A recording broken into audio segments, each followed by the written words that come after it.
Gorgu's toys. Once, when Talia and the distracted evil were not paying attention, some heroes managed to make their way into the dungeon. There they stole Gorgu's toy mirror, which they mistakenly believed to be a magical item. Gorgu's tears threatened to flood the dungeon. The toy had to be returned.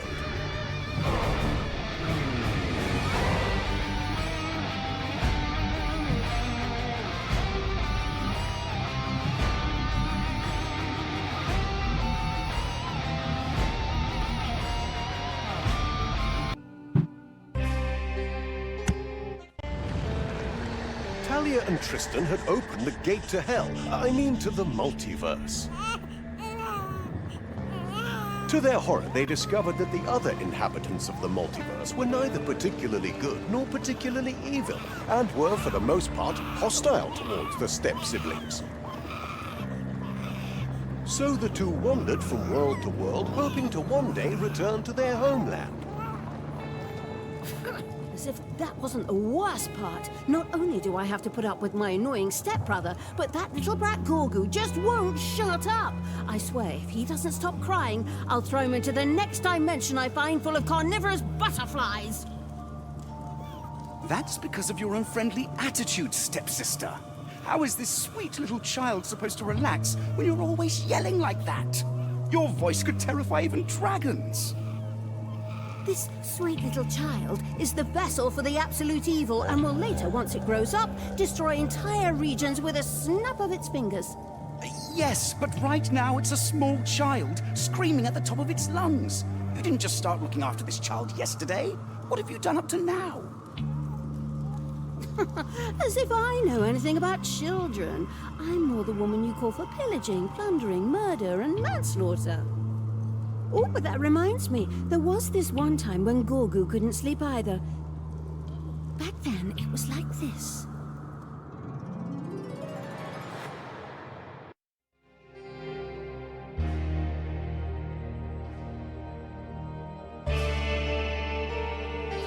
It had happened. Talia got distracted for just a moment, probably fantasizing about kicking puppies, and those greedy heroes snuck into the dungeon. In doing so, those sneaky scoundrels got their hands on something more valuable than gold, more valuable than magic, more valuable than a special offer on torture devices. Gorgu's toy mirror. Without it, our little green bundle of joy was unable to settle down and began to cry, unceasingly. Day in, day out, a cacophony of horror that brought even experienced torturers to tears. It was a disaster. Yeah, all right already. Don't worry, Gorgu, I'll take care of it. Could you maybe stop bawling for 5 seconds? I'm gonna kick those damn heroes' butts so hard they'll need search parties to find them again, or at least what's left of them. But the local heroes were worshippers of the eternal sun, and that's meant literally, because the heroes' magical fortress ensured that the surrounding area was always bathed in bright sunlight. This sunlight had the audacity to make heroes in its light invincible. Only in the darkness of the dungeon did this protection fail, an extremely unfair state of affairs if you ask me, but nobody ever asks the narrator. But, as luck would have it, the ritual site of the Dark Knight had been found in the dungeon. If it were filled with heroes, preferably dead heroes, as that would mean less complaining, the sun could be driven off, at least temporarily. These sacrificial rituals are so practical. Okay, fine, got it. Defeat heroes, sacrifice heroes, invoke nightfall, and grab Gorgu's toy. If only that green alarm siren would finally shut up! I swear by everything that is evil, another hour of this noise, and I'll serve Tristan for dessert! Scouts reported that the thieving heroes had continued on to the village of Sunbathingstoke to celebrate. Talia and the noise-tormented evil would have to begin their search there. Exactly. Forward, my loyal servants of destruction. Search every nook and cranny. Rummage through every haystack. Look under every rock. And if you can find a sun worshipper, tear out their eyeballs and polish them so that I can see my reflection better. Or, better yet, stuff them into Gorgu's mouth. Maybe then he'll finally stop screaming.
You have unearthed a new area in the dungeon.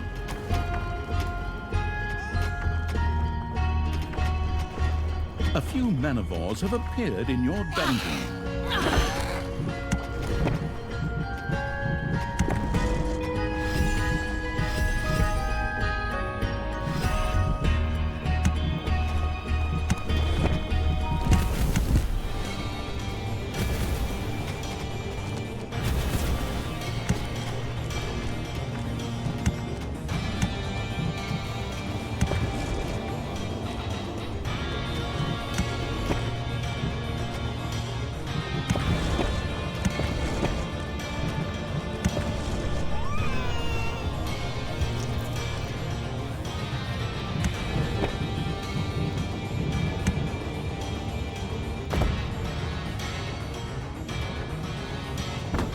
It's payday.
A few manivores have appeared in your dungeon.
You have unearthed... Those pesky sun worshippers had spotted the rampaging evil's armies and set off for the dungeon. These infernalently radiant heroes were invincible in daylight.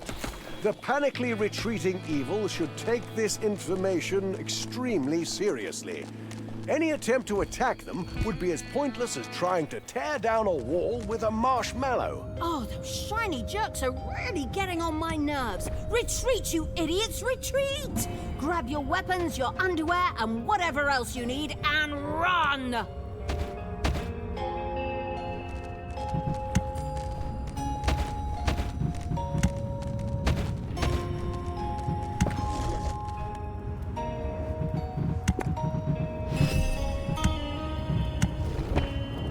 There are enemies in your dungeon.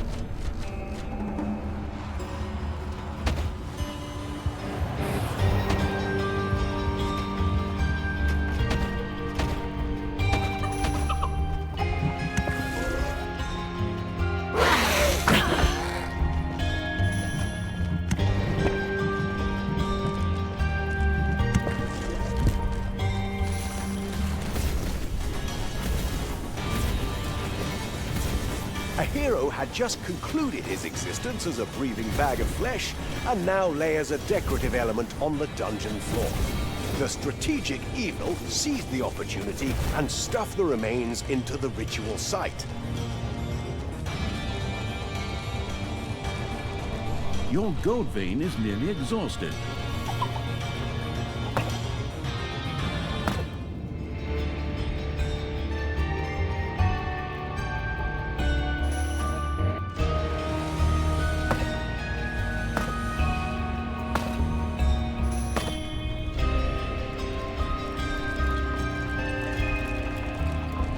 A new area of the dungeon has been discovered.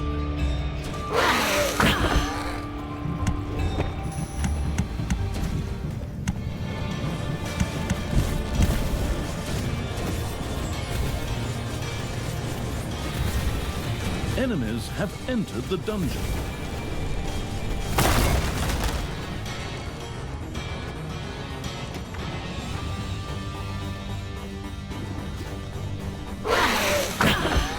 Payday.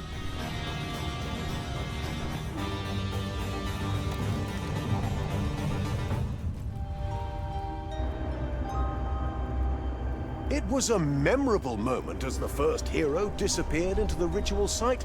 Do you hear that delightful gurgling sound? No, I don't mean my stomach. Whoa, finally things are picking up. See the beautiful way his armor is melting. That's art. That's poetry. That's... okay, it does stink a bit, but that is the sacrifice we must make for ultimate darkness. More of those, my loyal servants. Catch those heroes and throw them into the pit as if they were burning pieces of furniture at an eviction.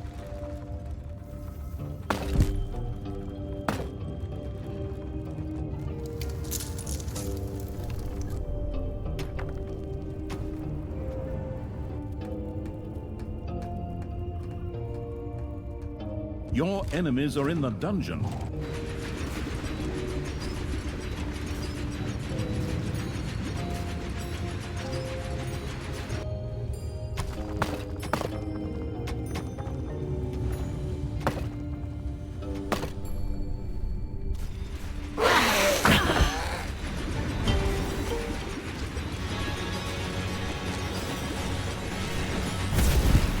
A new area has been unearthed in the dungeon.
Enemies are in the dungeon.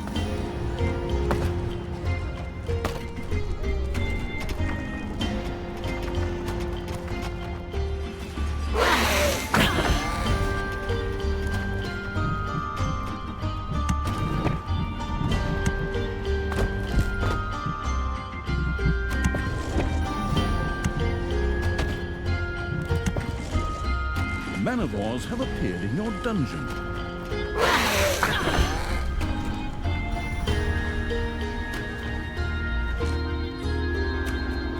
The proactively sacrificing evil had thrown enough of those nuisances into the ritual site. Night now waited to fall. All it needed was one final courageous click to bring on the darkness.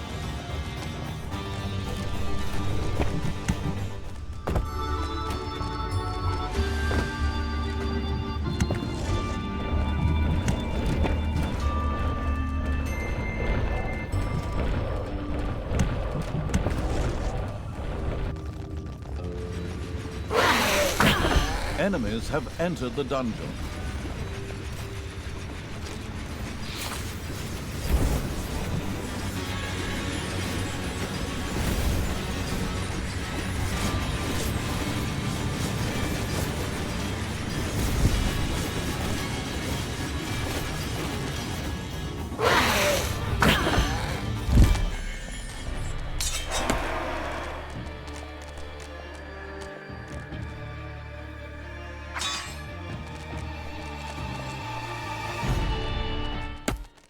Your little snots have completely mined out a gold vein.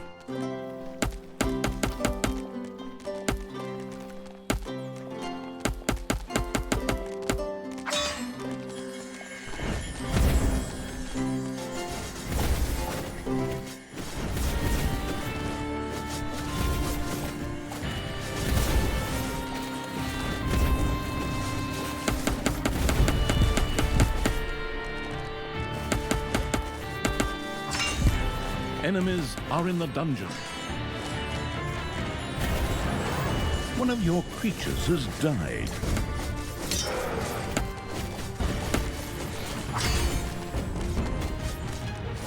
Payday.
Enemies have entered the dungeon.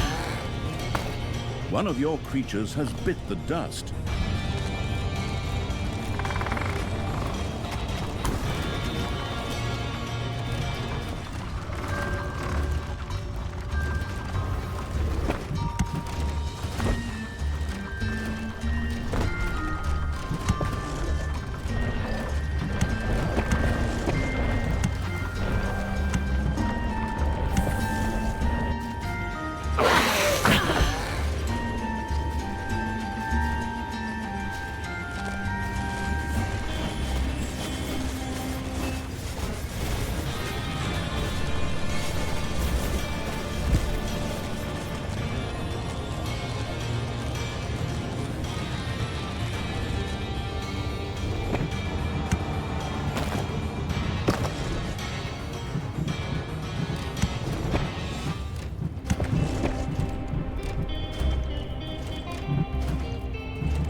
Enemies have entered the dungeon.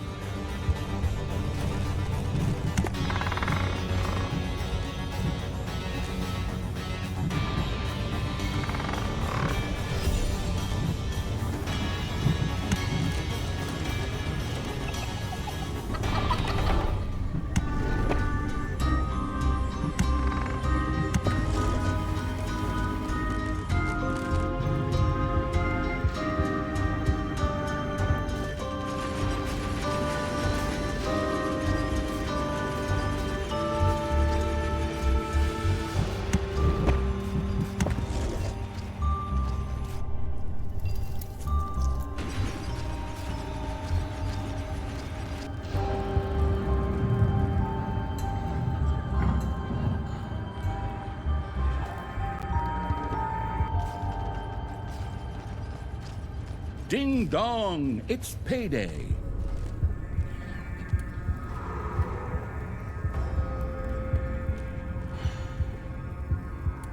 I'm back again.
Enemies have entered the dungeon.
Your enemies are in the dungeon.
Your enemies are in the dungeon.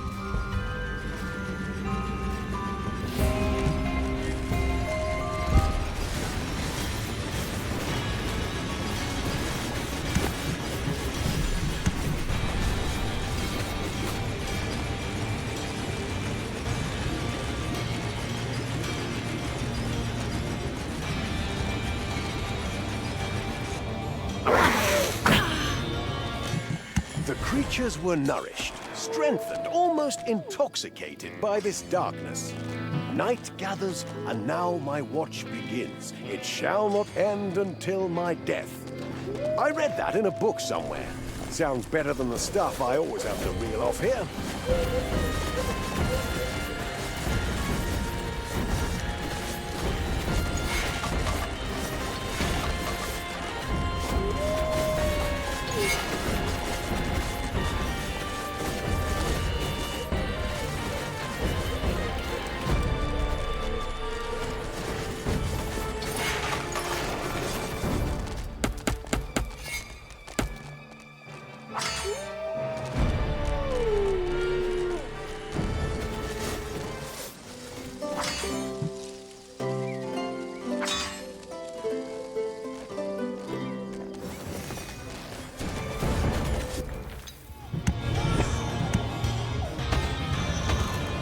Payday. Creatures are collecting their pay.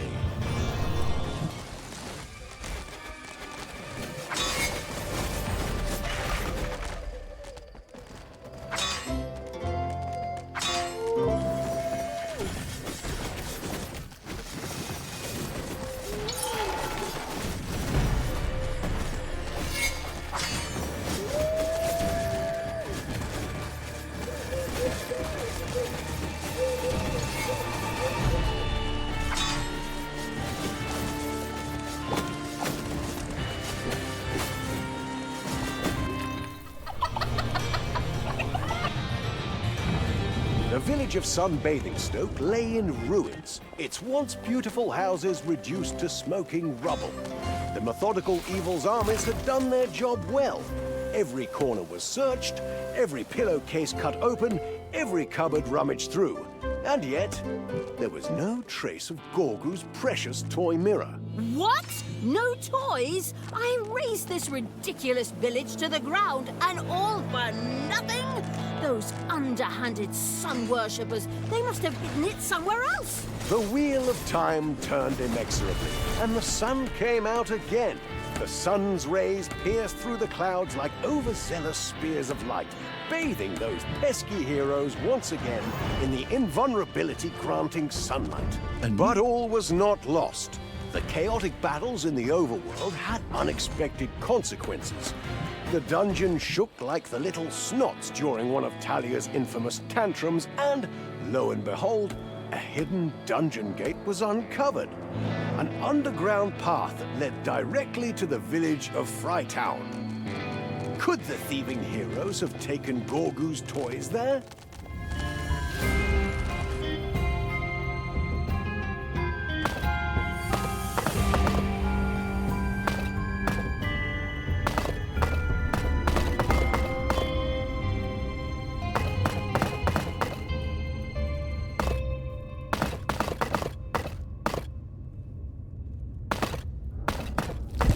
Your enemies are in the dungeon.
Your enemies are in the dungeon.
Yet another hero was just swallowed by the ritual site. There was a delightful plop as his lifeless body disappeared into the darkness.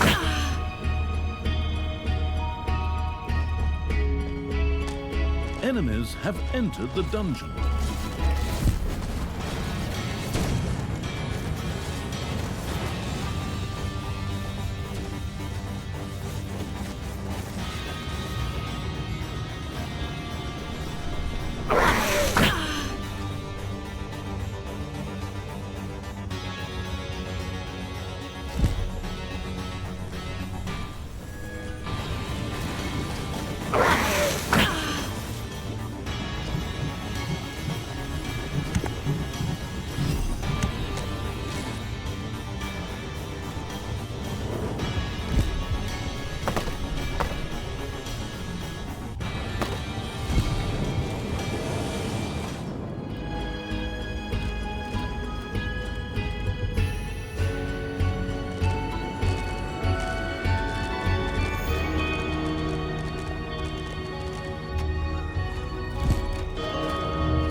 There are enemies in your dungeon.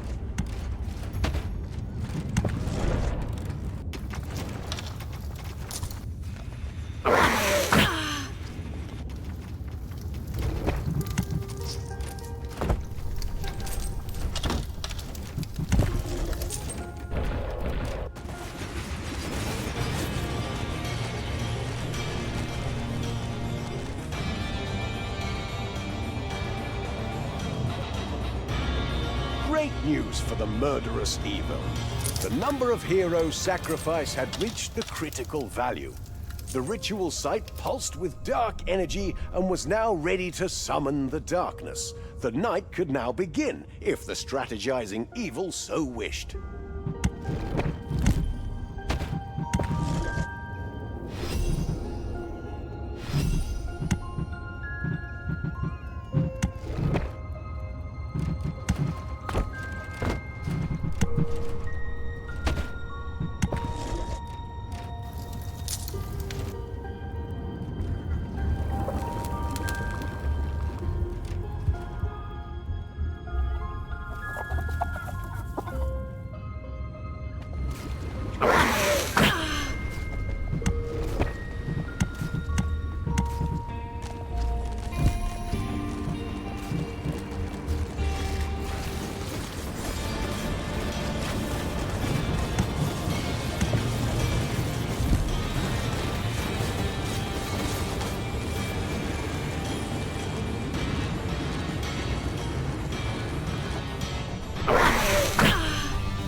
Night had fallen.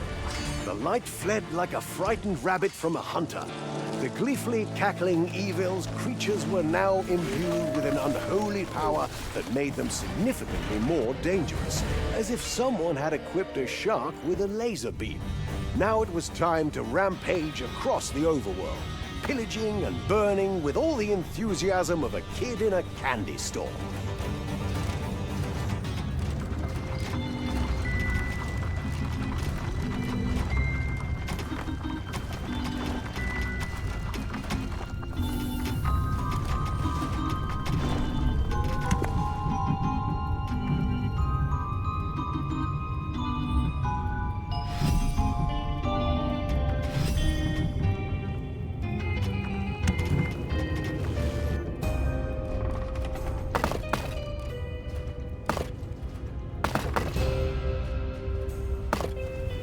A new area has been unearthed in the dungeon.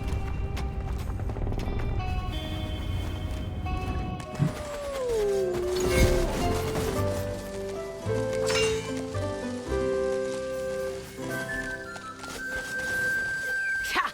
Showed him.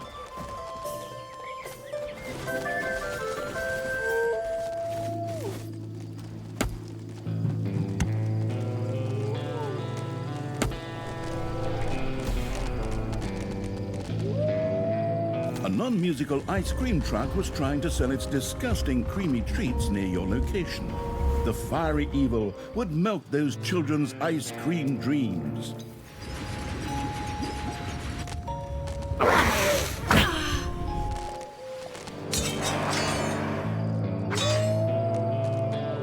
Enemies have entered the dungeon.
Ding dong, it's payday.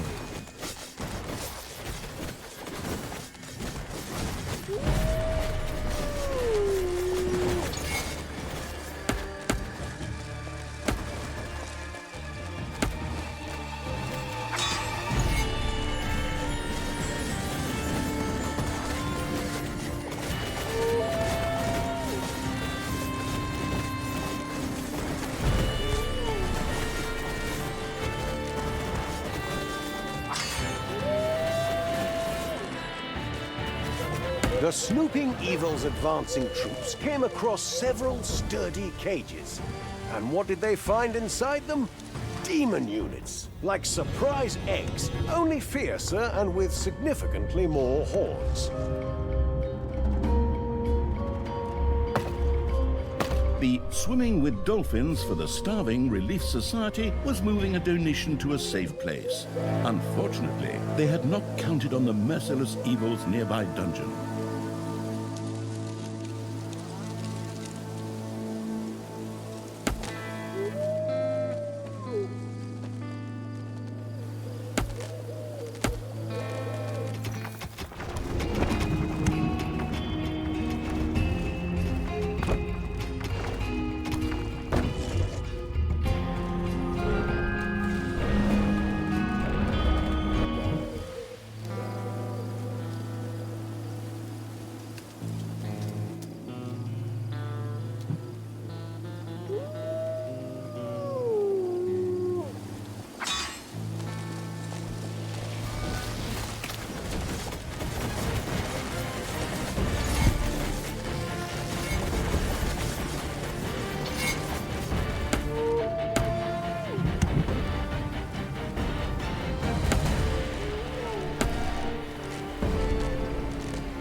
A new area has been unearthed in the dungeon.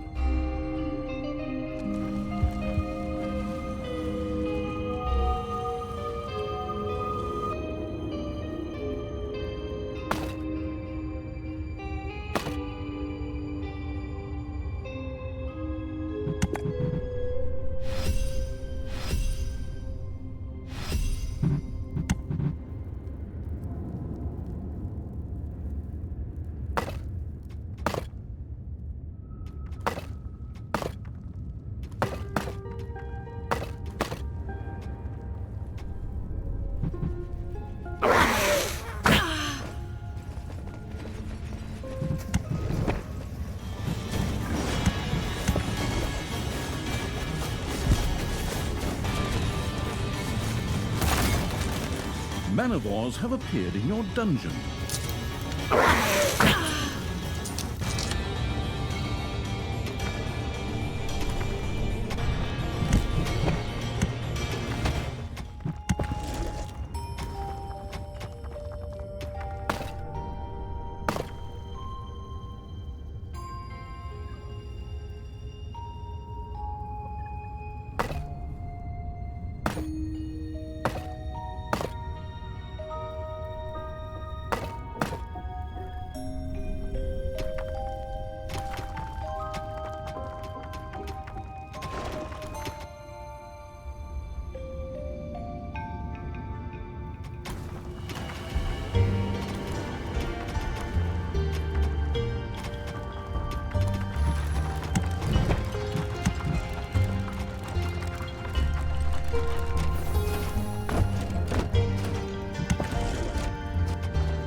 payday.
A nameless princess's pumpkin carriage whizzed by.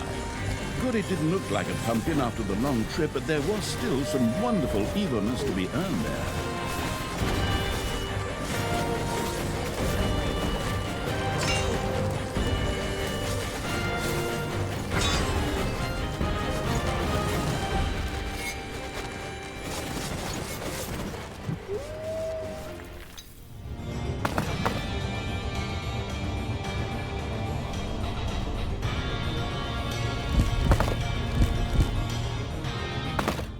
Your creatures have destroyed a cage.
Payday.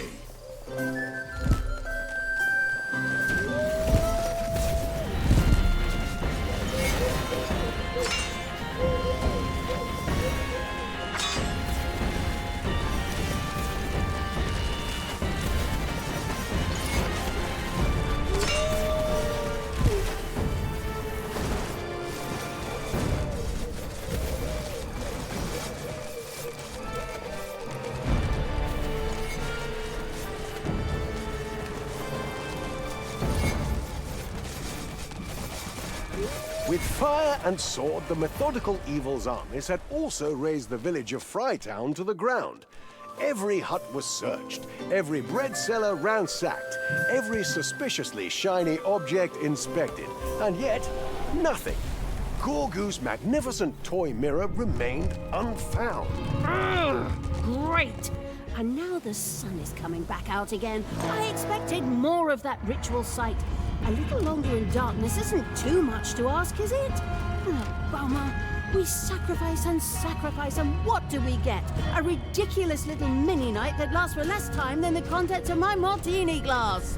As Frytown burned to the ground, a hidden dungeon gate was uncovered in the dungeon for entirely logical reasons. A dungeon gate that led directly to the city of Ahoy Skin Cancer, a place that truly lived up to its name with its disturbing penchant for sunbathing without sunscreen. Could Gorugu's beloved toy mirror be hidden there?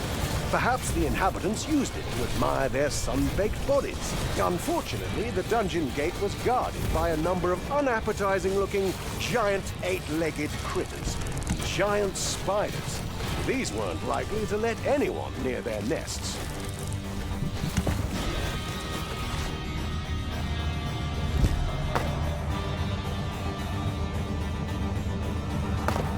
Enemies are in the dungeon.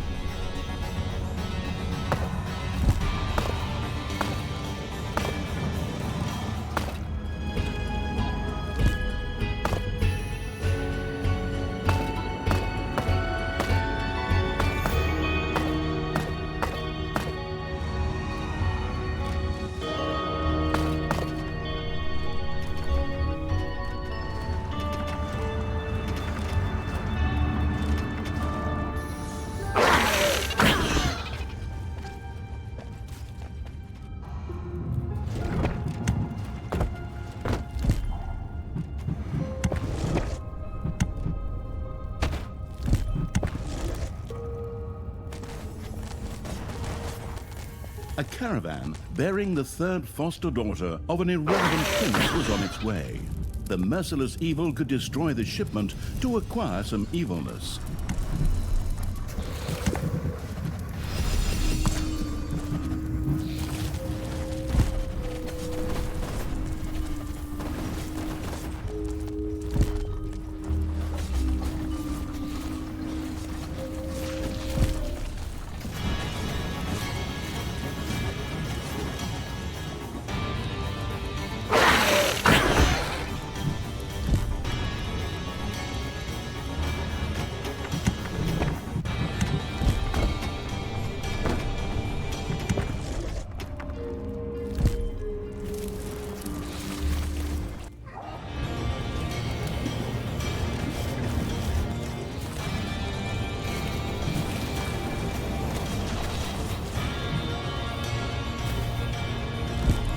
Enemies have entered the dungeon.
It's payday.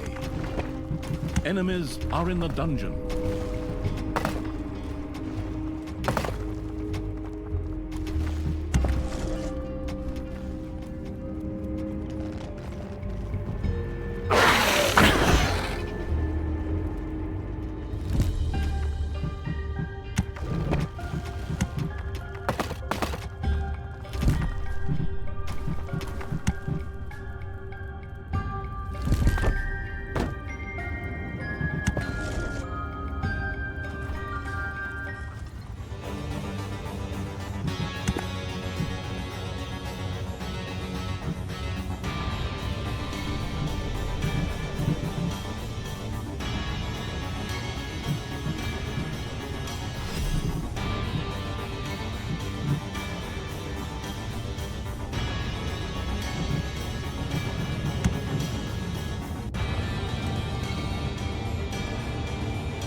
Enemies have entered the dungeon.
Your enemies are in the dungeon.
Your enemies are in the dungeon. A number of nuns from the Order of Holy Rollers from the Broker's Hell were canvassing the area in search of donations. If the miserly evil had its way, that begging would soon come to an unpleasant end.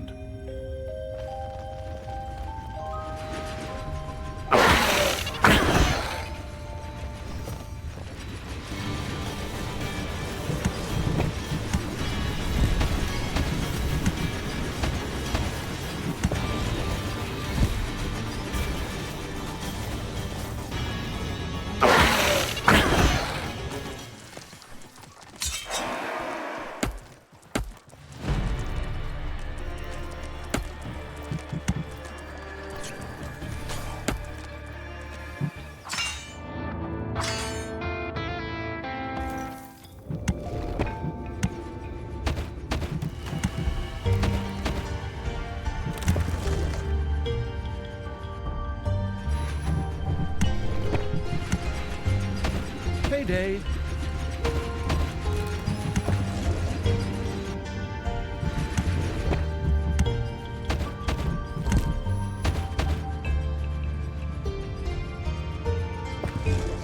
There are enemies in your dungeon.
There are enemies in your dungeon.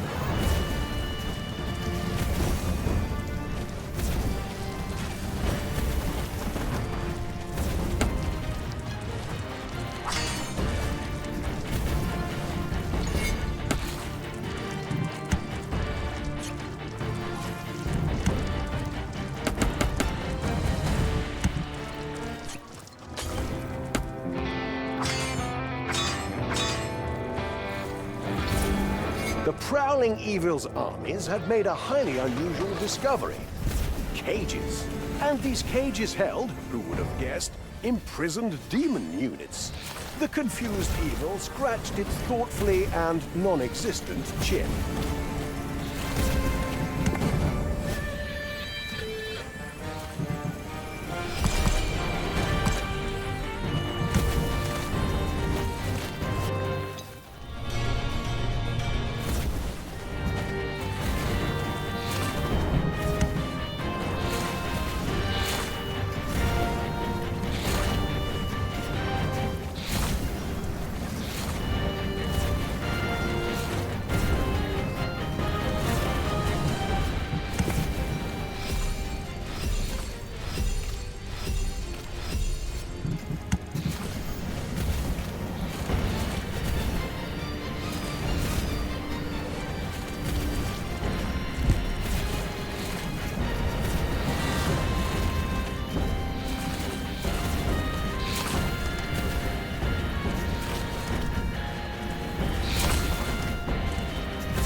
non-musical ice cream truck was trying to sell its disgusting creamy treats near your location.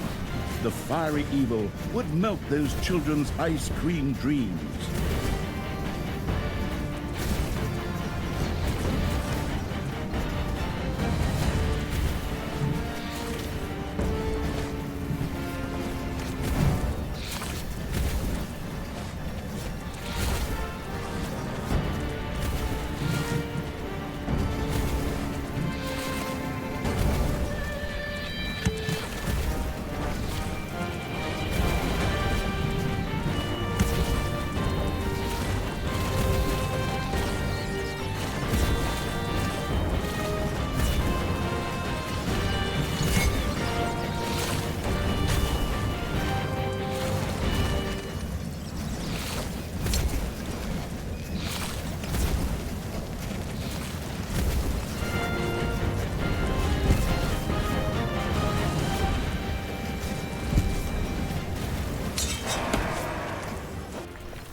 Your demonic portal is under attack.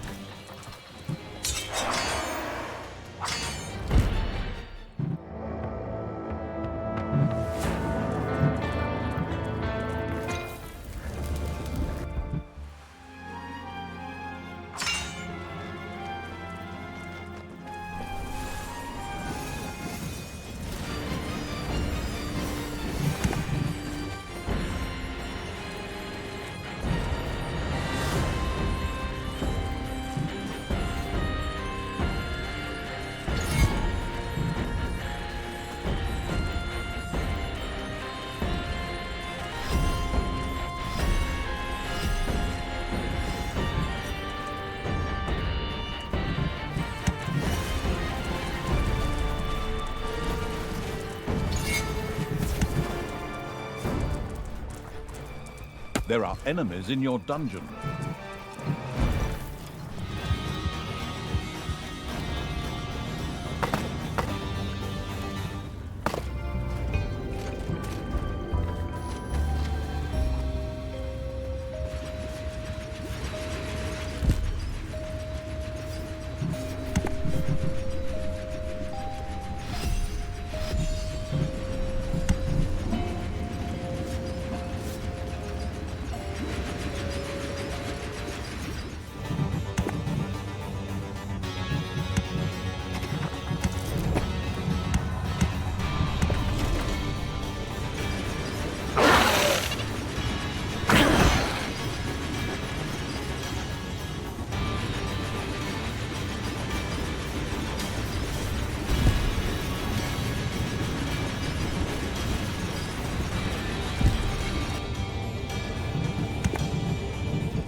The ritual site welcomed another hero. The strategically inclined evil watched with satisfaction as the body disappeared into the darkness. Another step towards eternal night.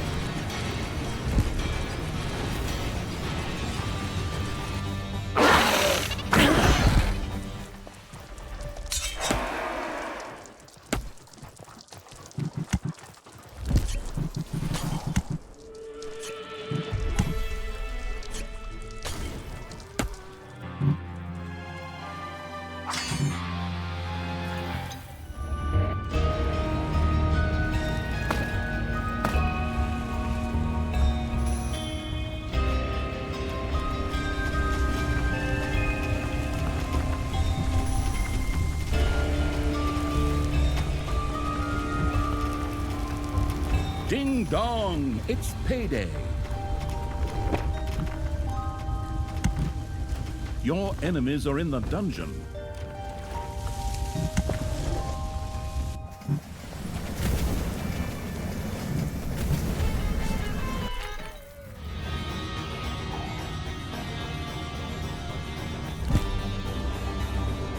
And there he went. Another hero disappeared right into the ritual site.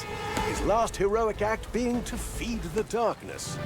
The amused evil could almost hear the ritual site murmur a quiet, "Thanks for the meal." But only almost, because ritual sites cannot...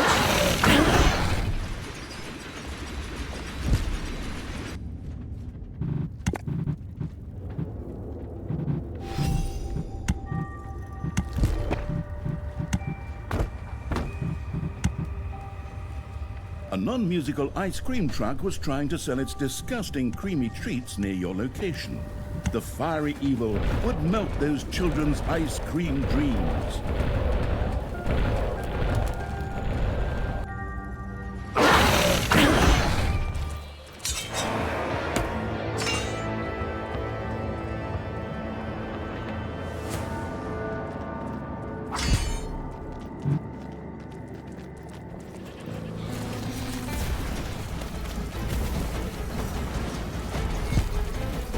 Your demonic portal is under attack.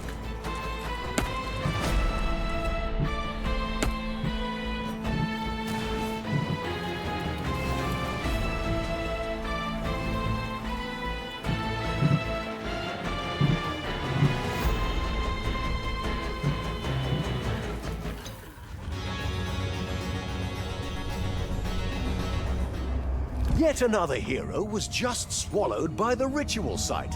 There was a delightful plop as his lifeless body disappeared into the darkness.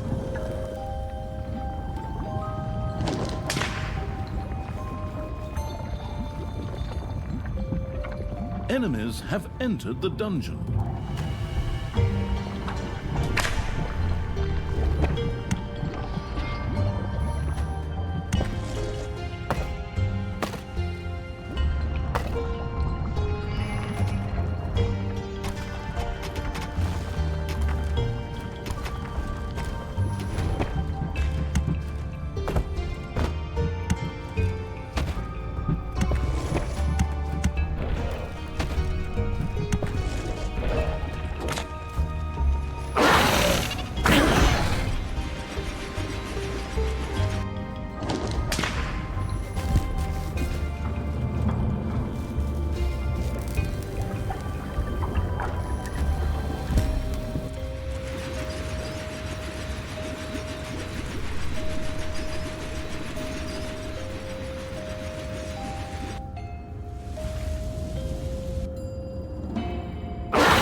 Diligently sacrificing evil could pat itself on the shoulder, provided it had shoulders.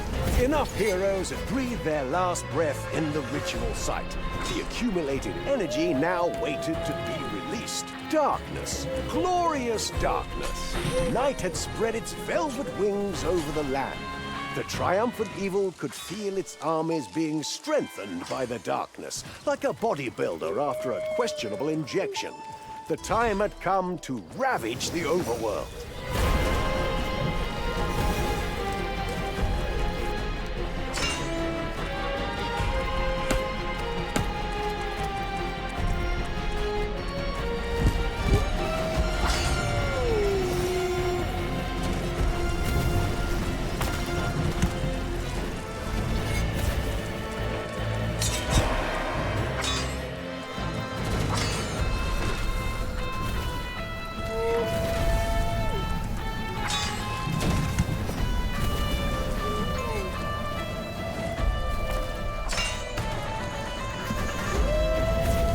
Another disappointment for the frustrated evil.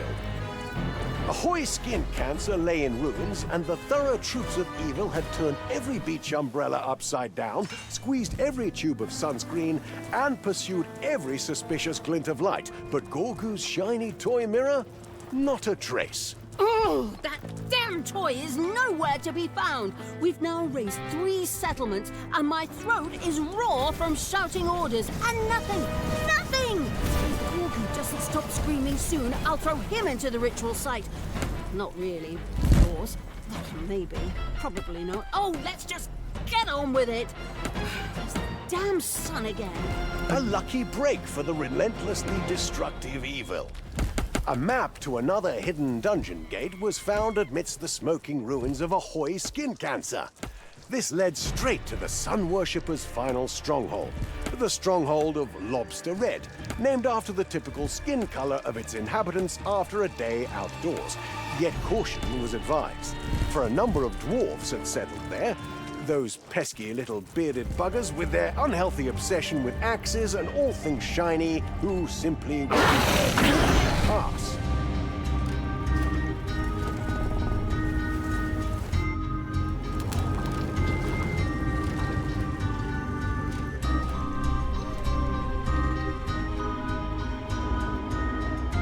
And there he went. Another hero disappeared right into the ritual site.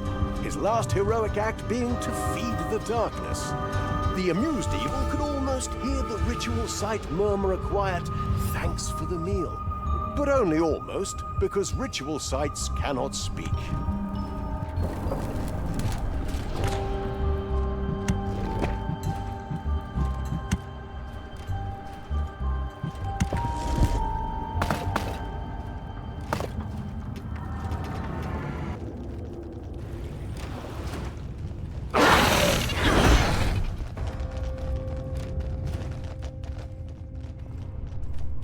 The Teletrouble Express that it is was on its way.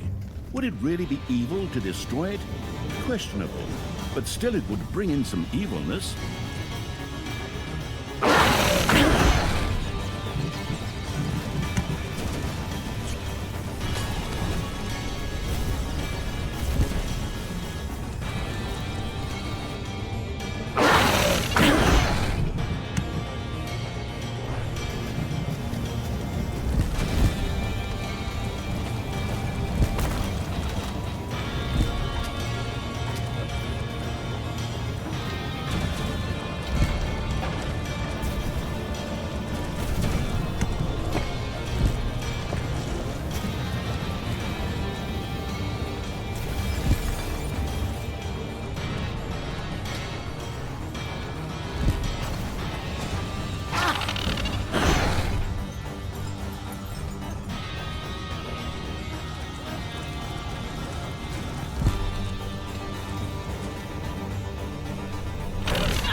Your enemies are in the dungeon.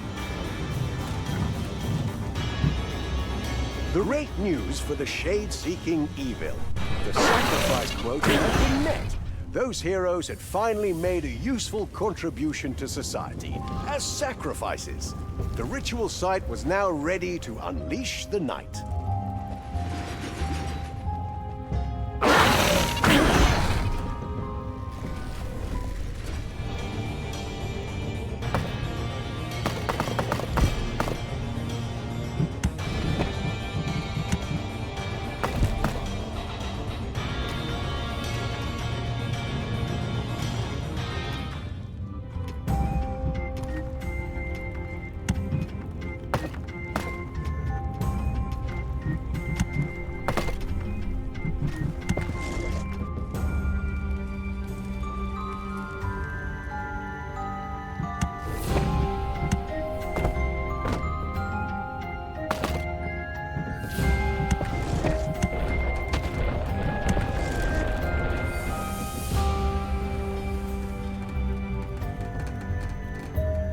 Your enemies are in the dungeon.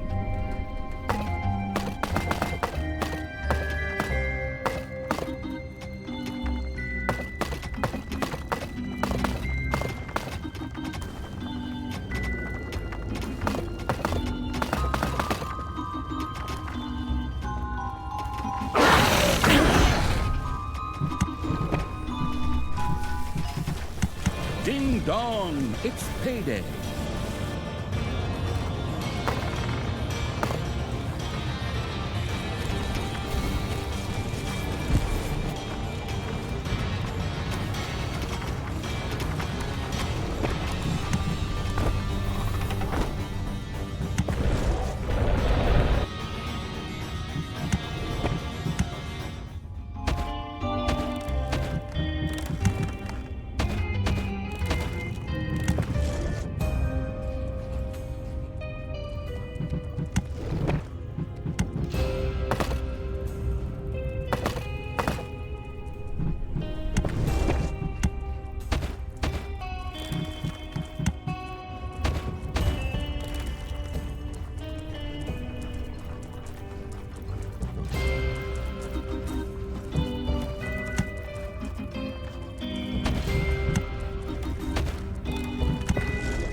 There are enemies in your dungeon.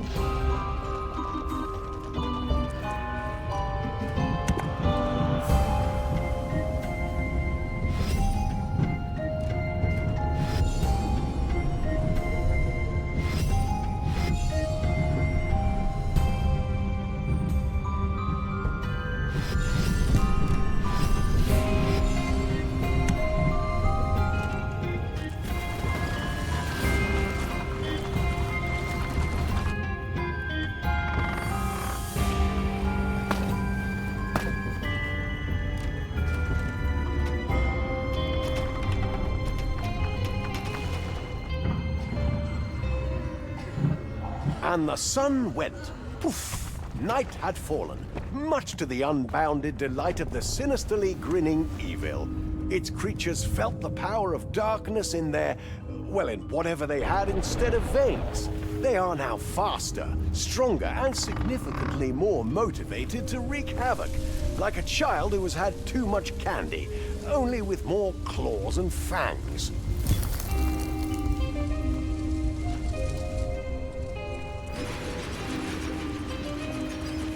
Your enemies are in the dungeon.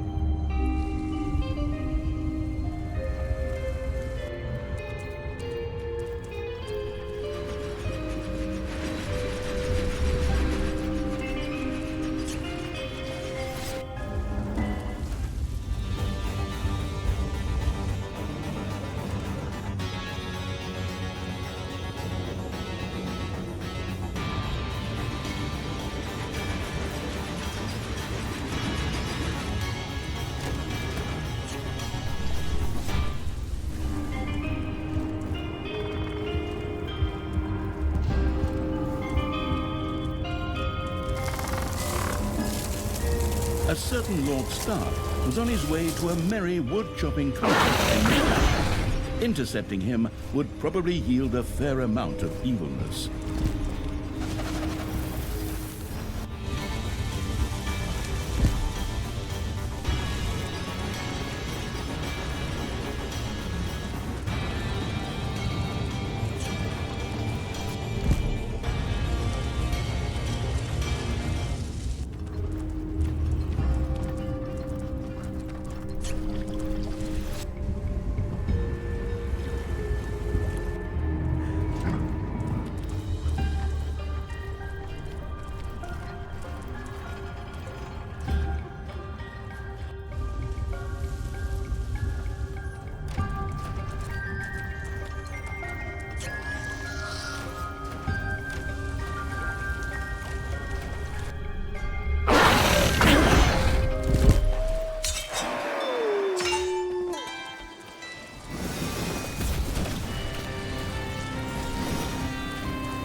Mayday!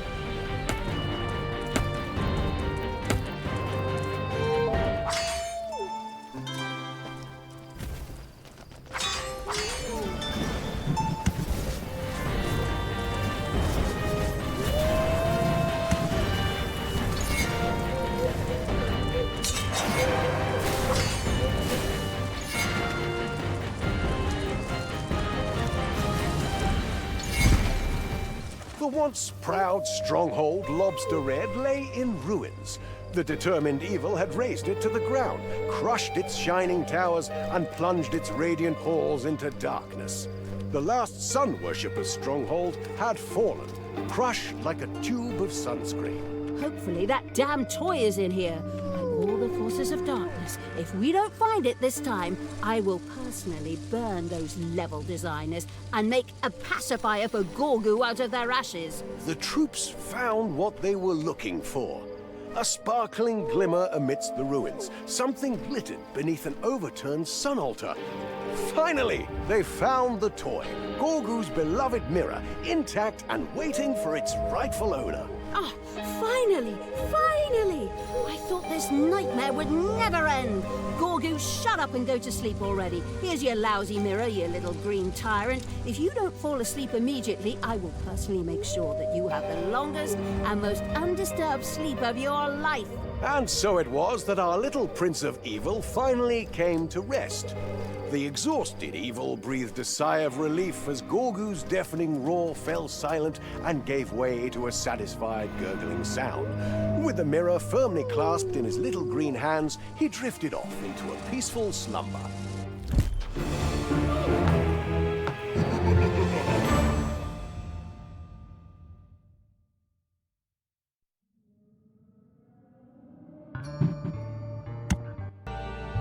The Great Mail Robbery.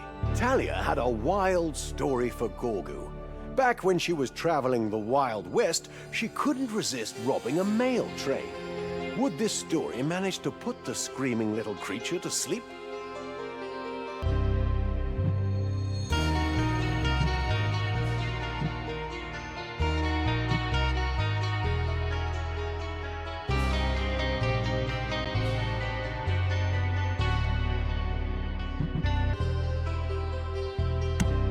And that's exactly what I did. Wonderful. Now give him that toy mirror so he can finally go back to sleep. What, you think I carry around a huge bag of stuff in case my idiot stepbrother is dumb enough to catapult us into the multiverse? Huh. One should be prepared for all eventualities. Look up. Why? Ow! Hey, why are you hitting me? Well, it appears you weren't prepared for all eventualities after all. And that's how the siblings got into a huge fight. Stay tuned for more Tales from the Campfire. Maybe you could tell him a story, Talia. That always used to help me back then. Whenever you started talking, I always fell asleep out of boredom. As if your stories were any better. But back when I was roaming the Wild West, there was this thing in Dynamite Valley.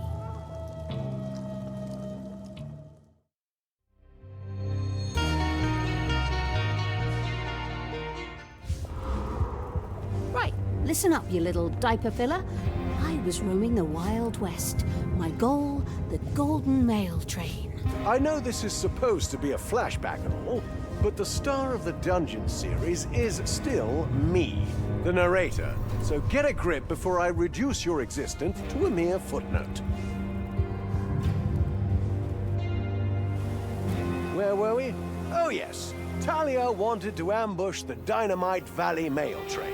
Why rob the mail train?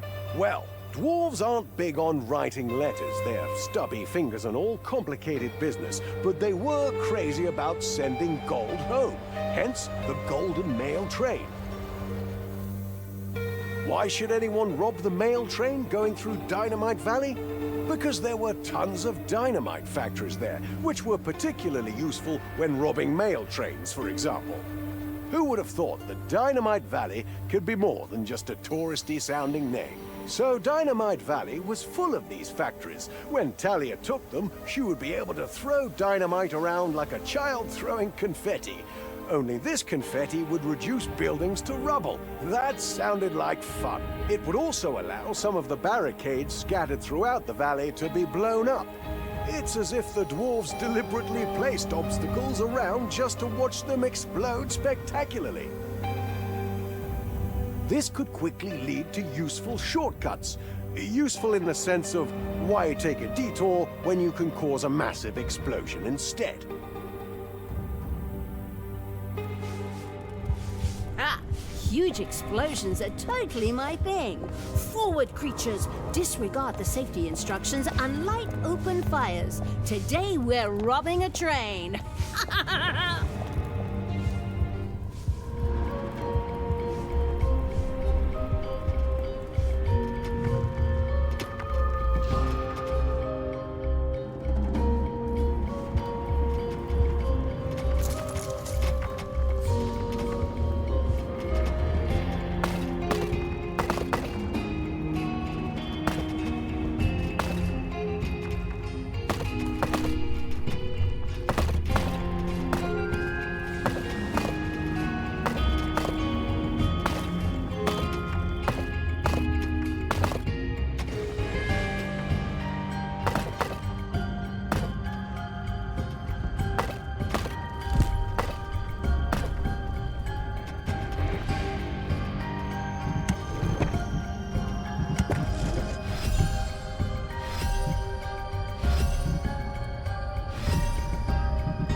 Manivores have appeared in your dungeon.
A new area of the dungeon has been discovered.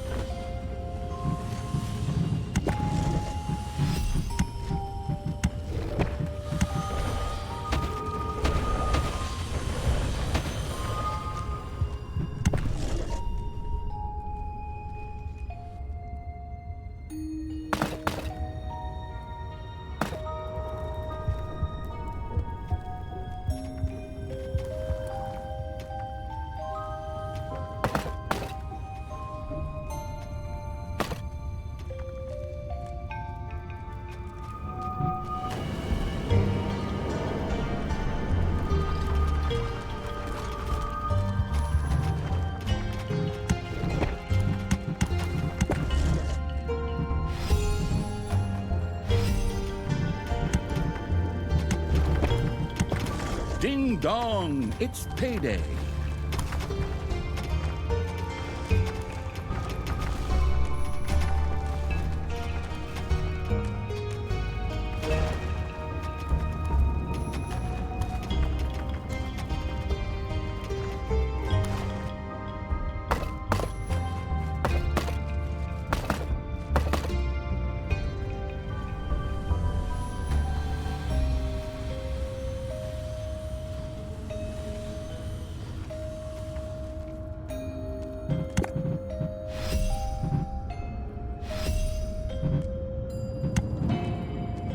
You have unearthed a new area in the dungeon.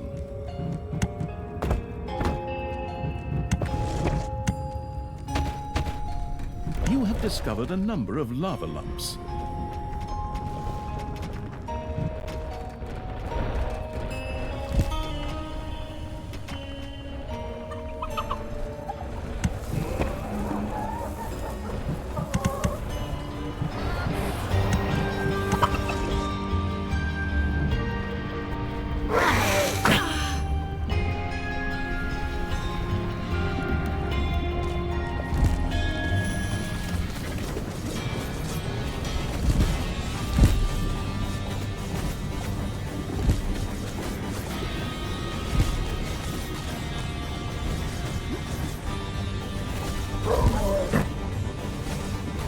One of your creatures has bit the dust.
Wanting to subjugate the overworld just like that, Evil's creatures had blown up the Dynamite Valley dwarves.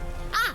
Blown up is exactly the right expression. We'll seize one of their dynamite factories and blast those gold-digging whisker-wearers into the strobosphere. Or is it the stratosphere? Oh, it doesn't. As long as they're destroyed in the end.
Ding dong, it's payday.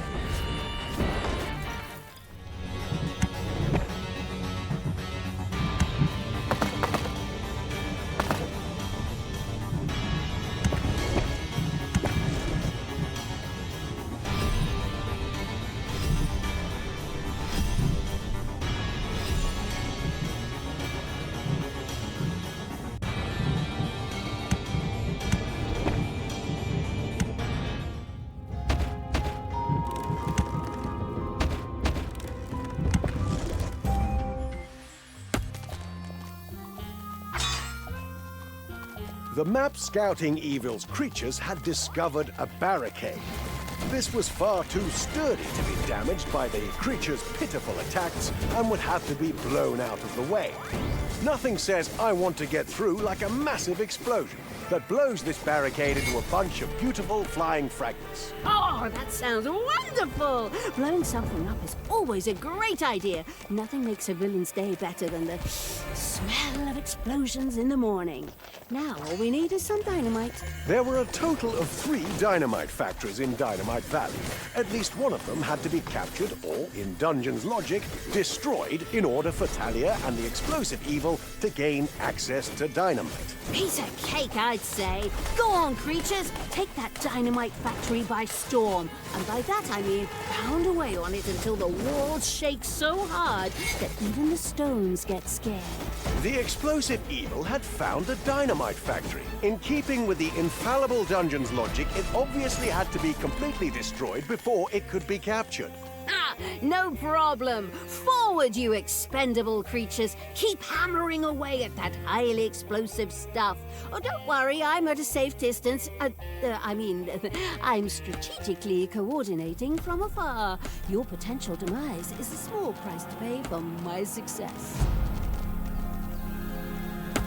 The absolute Evil seemed to have forgotten that the train was still chugging through the valley in an unpleasantly functional state. The tiny scratches on the paintwork could hardly be described as a successful robbery.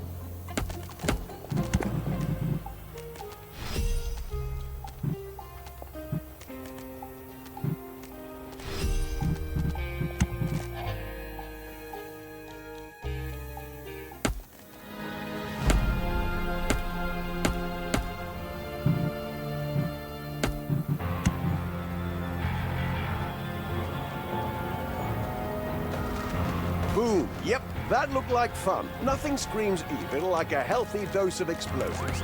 Unfortunately, the supply had already been used up. Luckily, more could be made. For gold. For gold? Of course! Because evil generals have nothing better to do than pay for their instruments of destruction. What's next? Loot boxes with a 0.001% chance of legendary dynamite? But okay. Sometimes even evil has to dig into its pockets. There were other factories to be found in Dynamite Valley. These would increase production and thereby lower the price.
A nest full of giant scorpions has been discovered in your dungeon.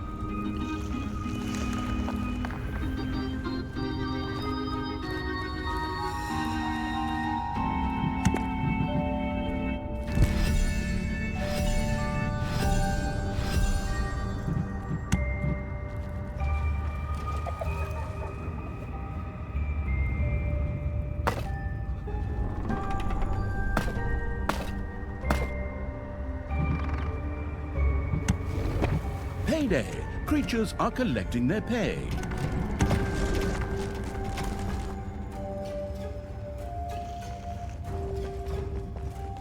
Enemies have entered the dungeon.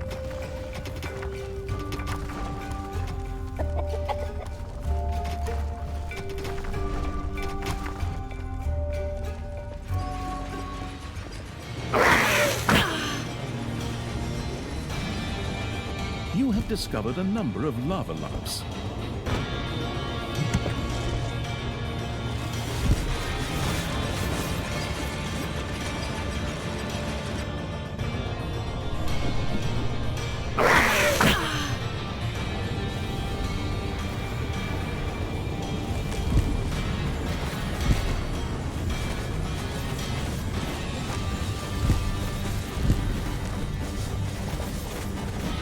One of your creatures has bit the dust.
The Absolute Evil seemed to show surprising hesitation in procuring more explosives. Apparently it preferred to fight its enemies using old-fashioned methods such as claws, teeth, and the occasional eye roll.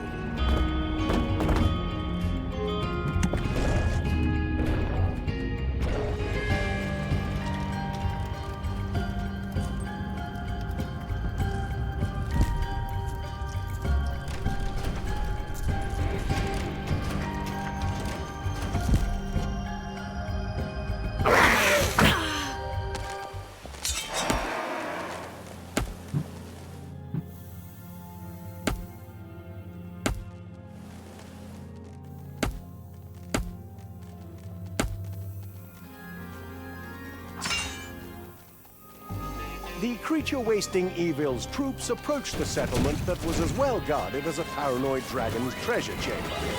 Perhaps it would be wiser to march in a direction where underlings weren't fried like Greg's bacon.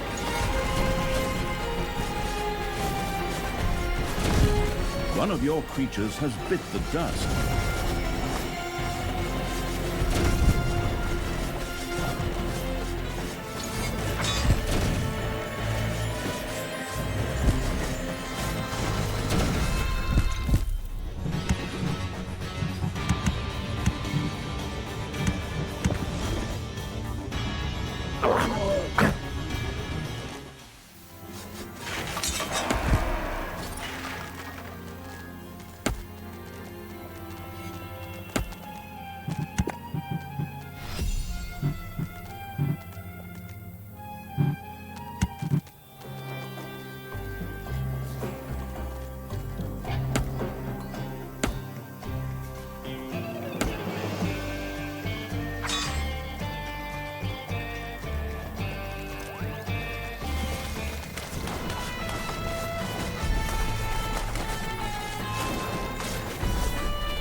Payday.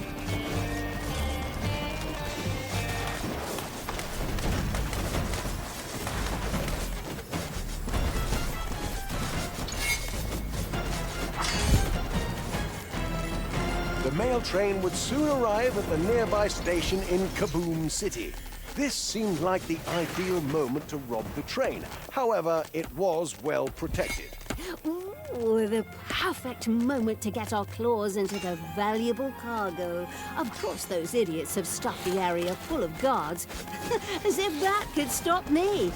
2 lucky's less is a small price to pay for all the wonderful chaos we're going to unleash. Forward, creatures! Crush them!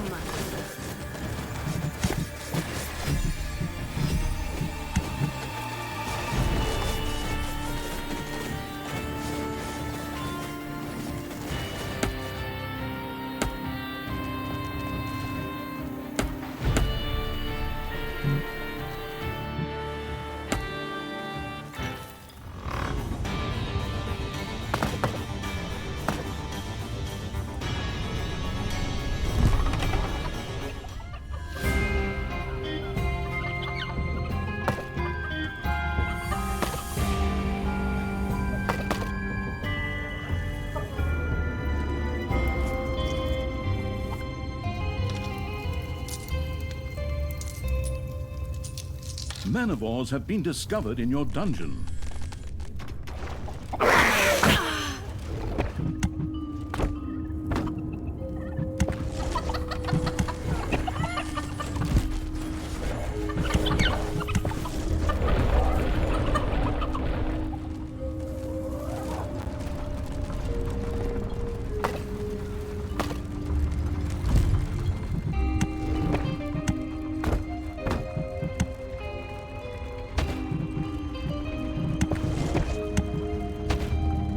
There are enemies in your dungeon.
A gold vein is almost exhausted.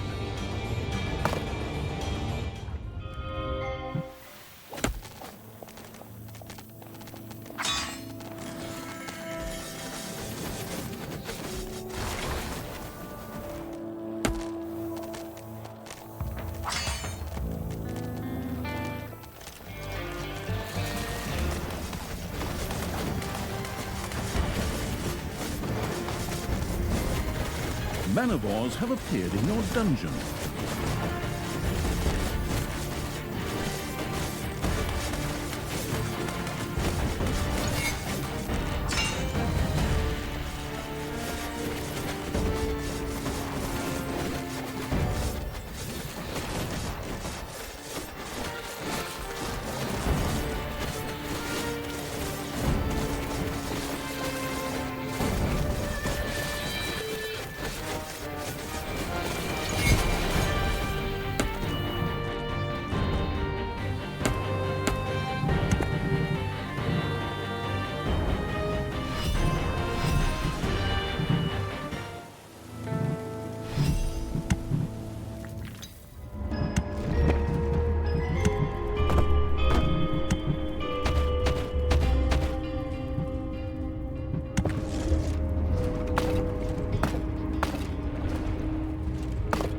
Payday! Creatures are collecting their pay.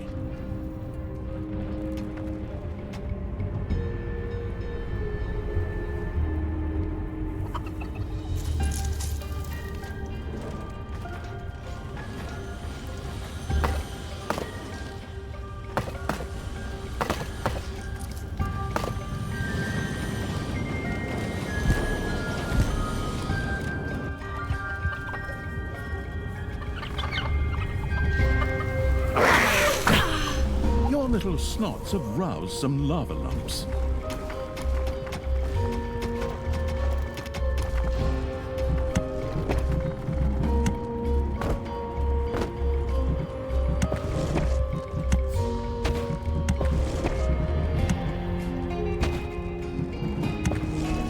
The tax collector drove down the road in his car. Could destroying him really generate evilness?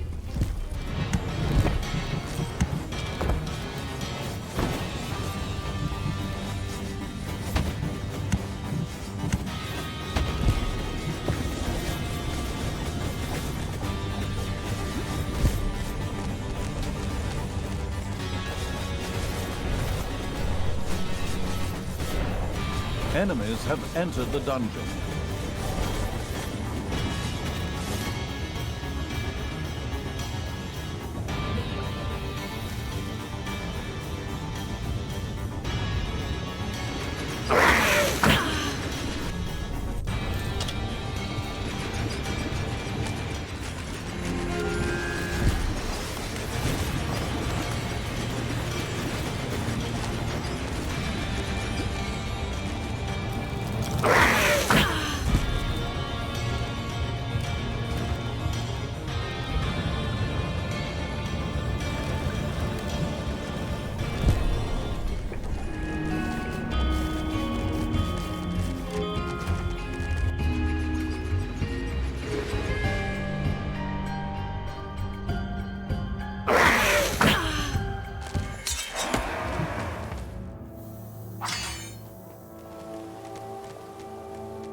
The absolute evil seemed to show surprising hesitation in procuring more explosives. Apparently it preferred to fight its enemies using old-fashioned methods such as claws, teeth, and the occasional eye roll.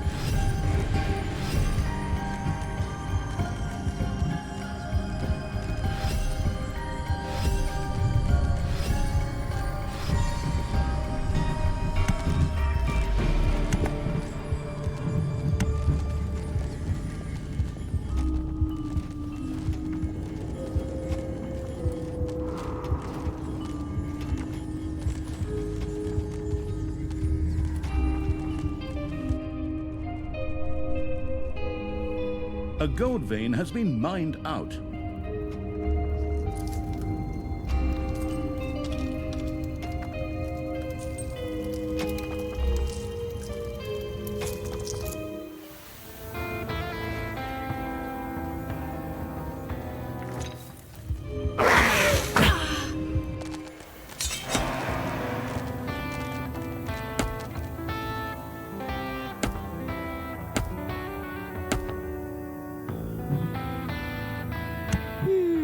Spending even more gold, my favorite hobby. Maybe we should pay for air too, or for my sarcastic comments. 3 gold per eye roll.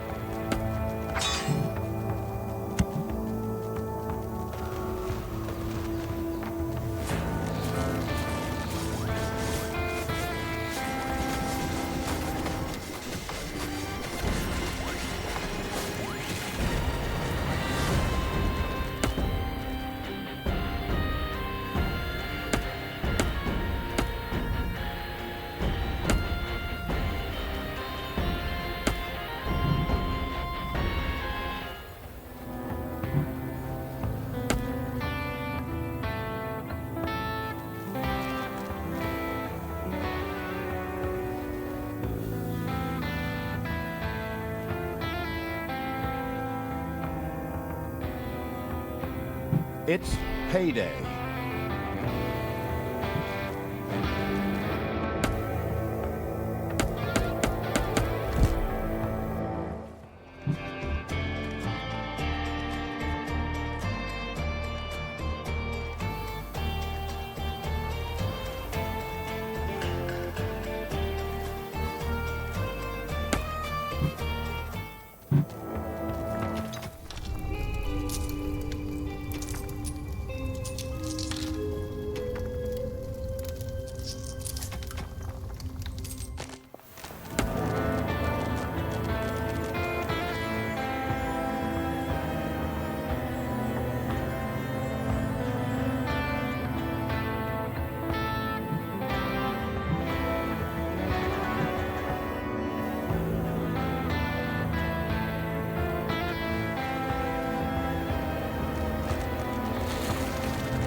Enemies are in the dungeon.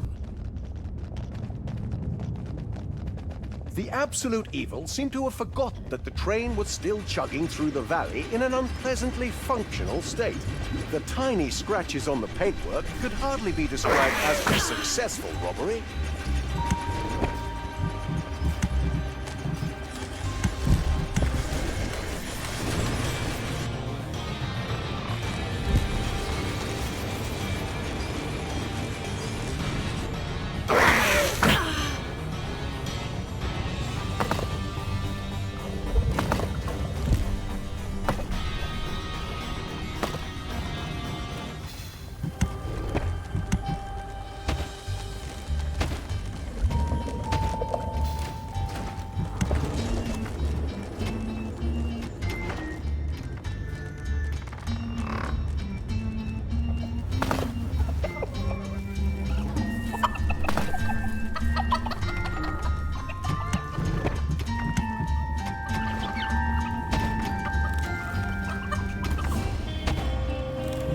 You have discovered a number of lava lumps.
A gold vein is almost exhausted.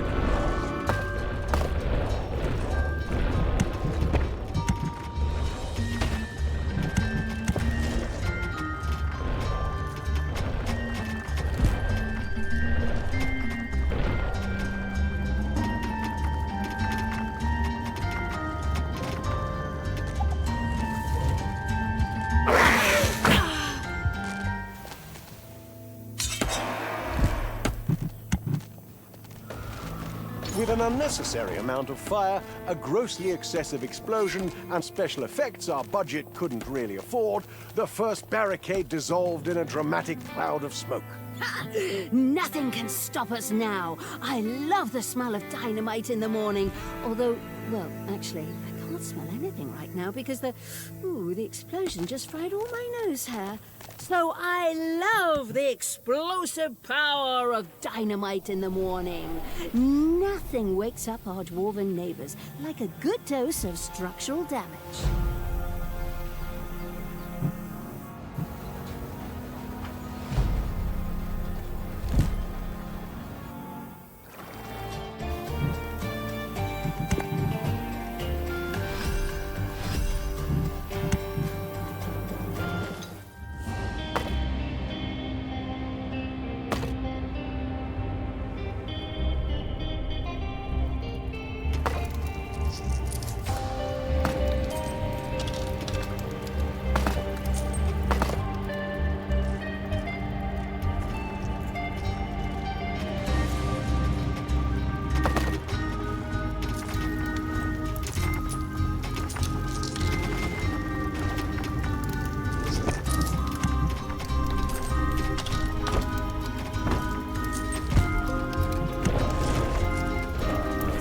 Despite its questionable structural integrity, the train suddenly accelerated and headed for another section of track. Apparently, this mobile post office still had enough steam left for a strategic regrouping. Some would call it escape. Engineers prefer the term mobile defense. Come back here, you rolling scrap heap. The party was just getting started. Why do victims always have to be so uncooperative? Forward, creatures! Puff and pant along behind, and don't let that steam horse out of your sight. Your creatures have discovered a room full of giant scorpions. The train's shaking startled some giant scorpions in their underground lair. Fortunately, there was another exit in the tunnel system that led directly to the area where the train was now making its rounds. An absolutely natural plot development that in no way gives the impression that the developers came up with this level transition after downing 3 bottles of cheap mead. Who needs well-thought-out level design when you can have random scorpion tunnels? Subtlety has never been Evil's strong suit, nor this game designers. Wasn't I going to make mincemeat out of those designers? Well, that'll have to wait. Forward, creatures! Make mincemeat out of those scorpions and turn them into delicious food.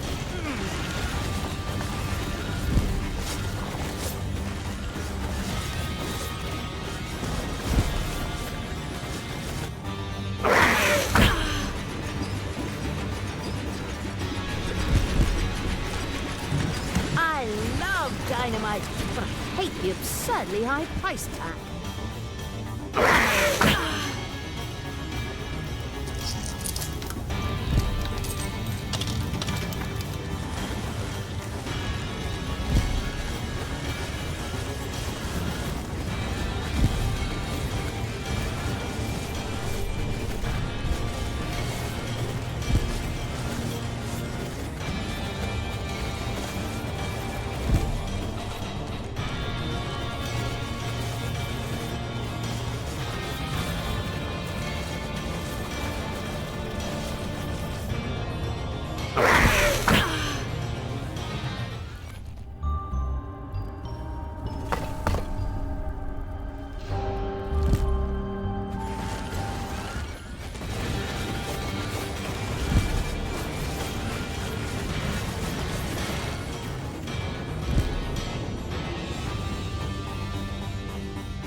The dungeon-digging evil had discovered an artifact.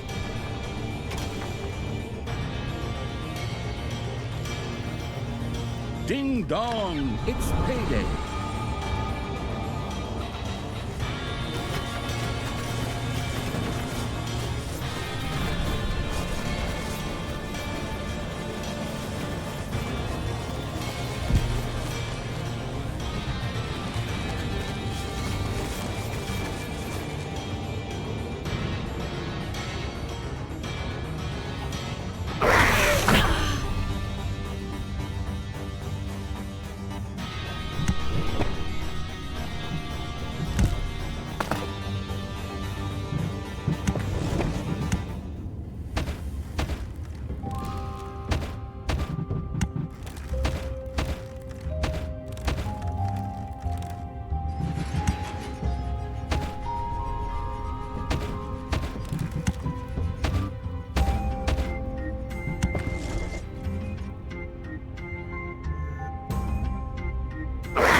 A few manivores have appeared in your dungeon.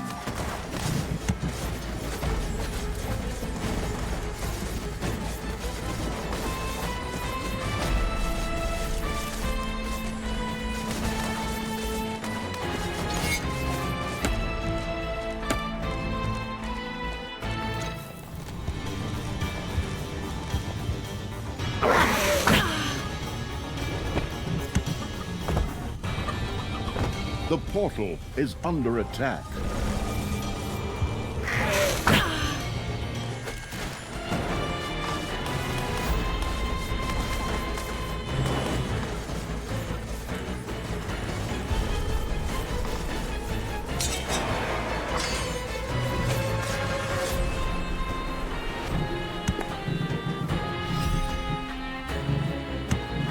Your little snots have completely mined out a gold vein.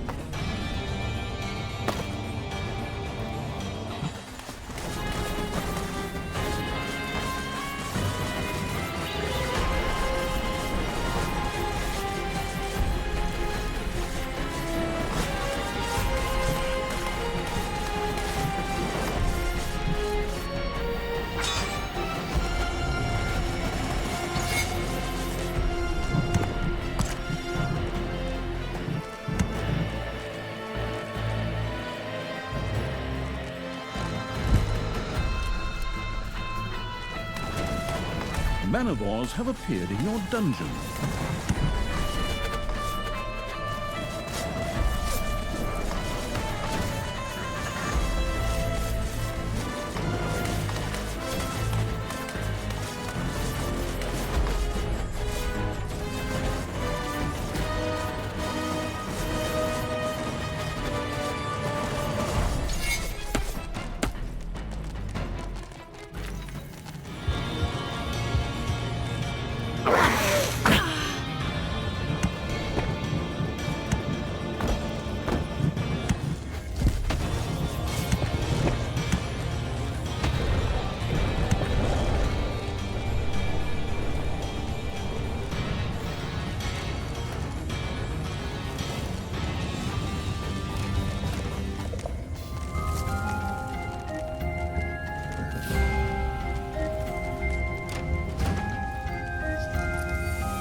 It's payday.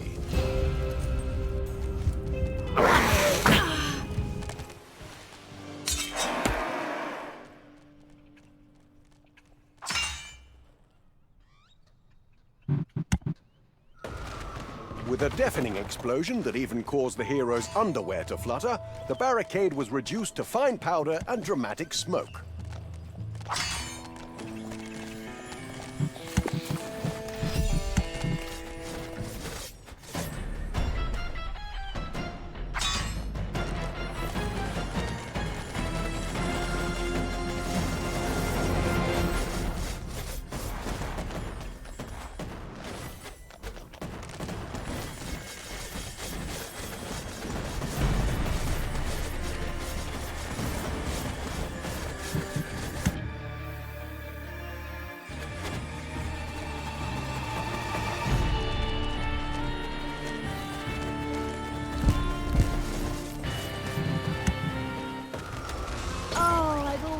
Dreamt of hero confetti, red, sticky, and delightfully evil.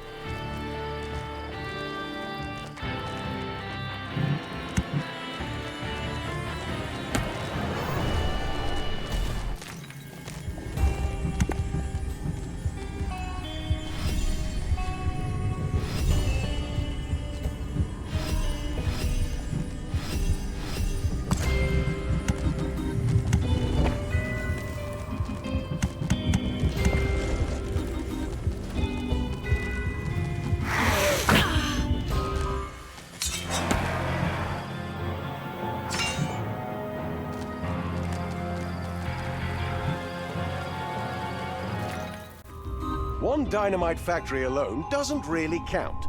Each additional one would significantly reduce the price of explosive material. And who doesn't love a discount on the power of destruction? The greedy evil had discovered its inner bargain hunter and set out to capture another one.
Enemies have entered the dungeon.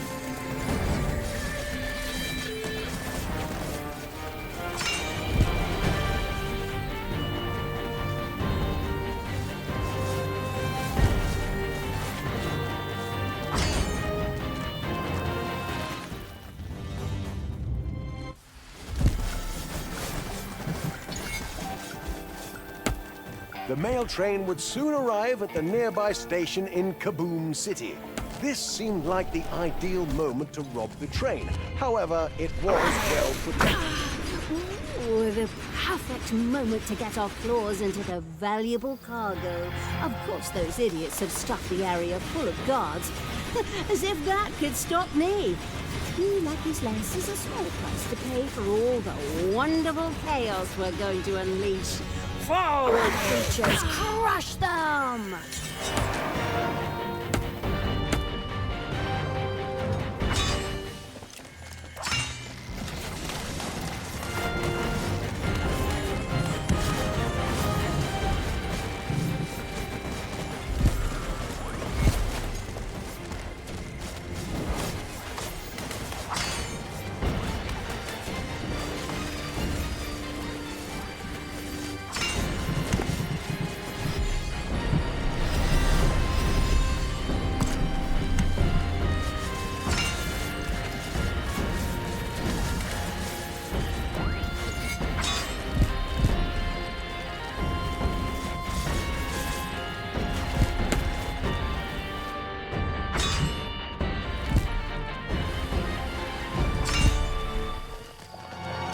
The cute little puppy express had just hit the road.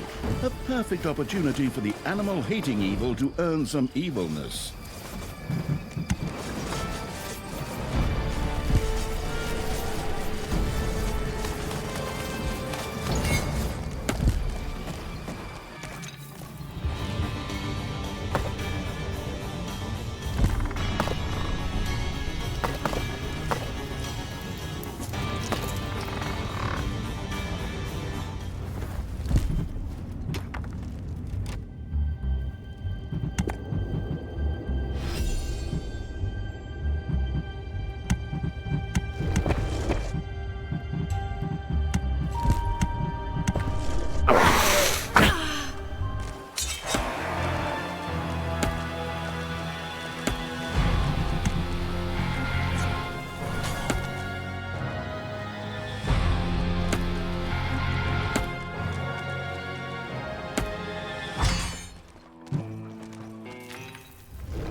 Spending even more gold, my favorite hobby.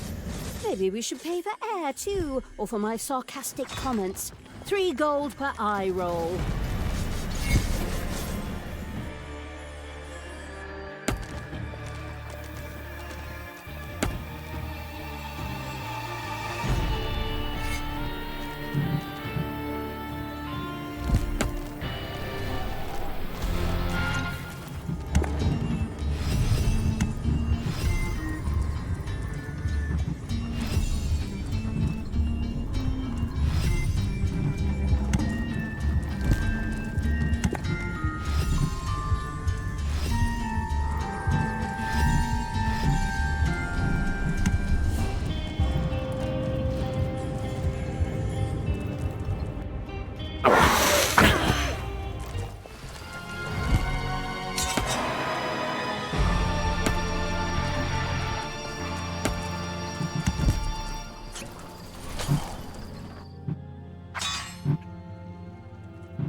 absolute evil had discovered a second dynamite factory.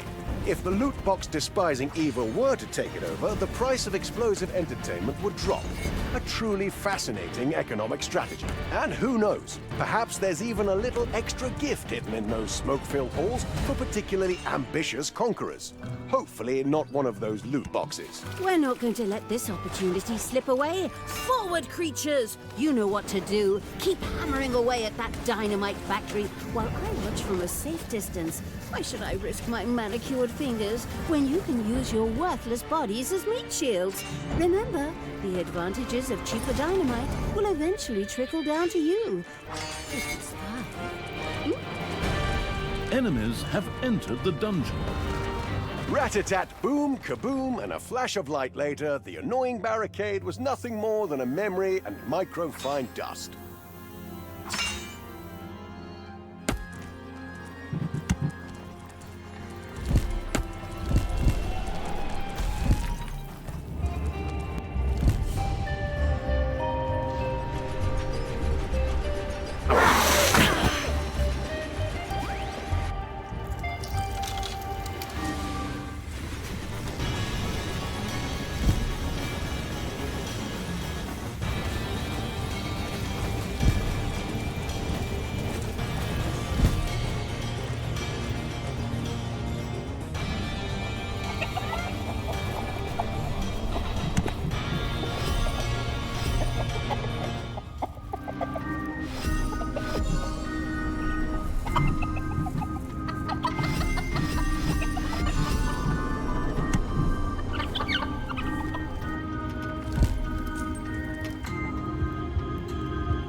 It's payday.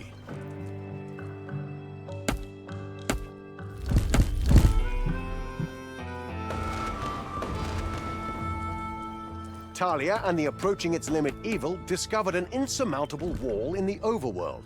Not even dynamite would help here. Why are we even staring at it? Is it because of those tracks and the dynamite over there? Those designers aren't going to go to all that trouble for nothing. You can really tell that you're a veteran of this series.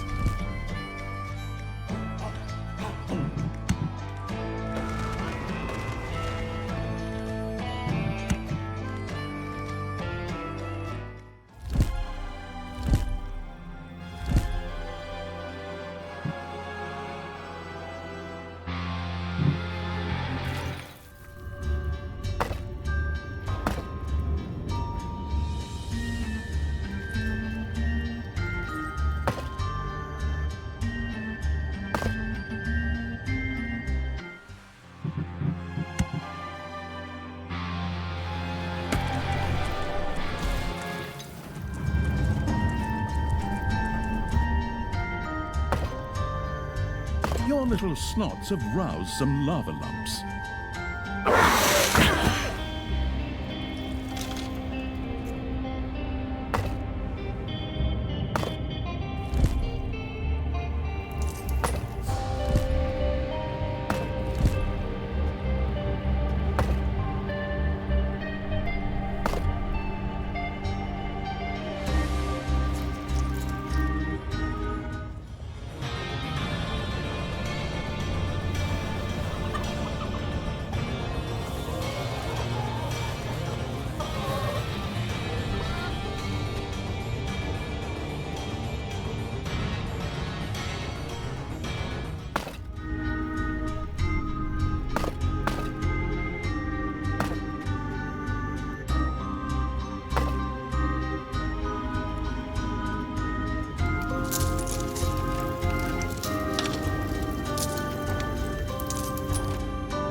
Your little snots have roused some lava lumps.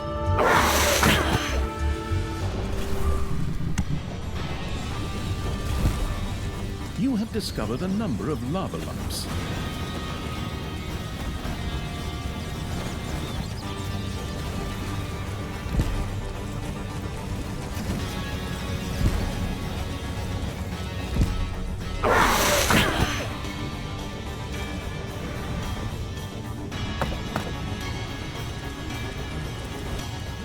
Your creatures have discovered a room full of giant scorpions.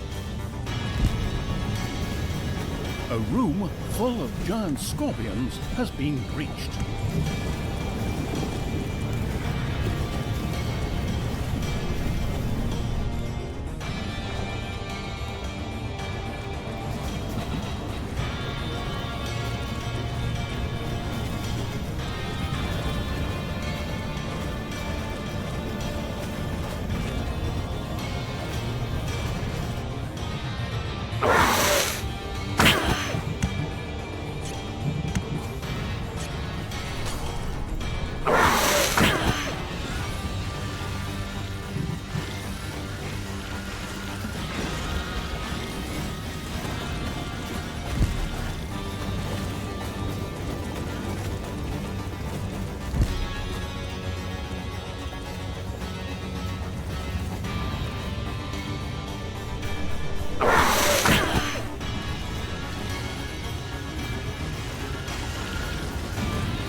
Your enemies are in the dungeon.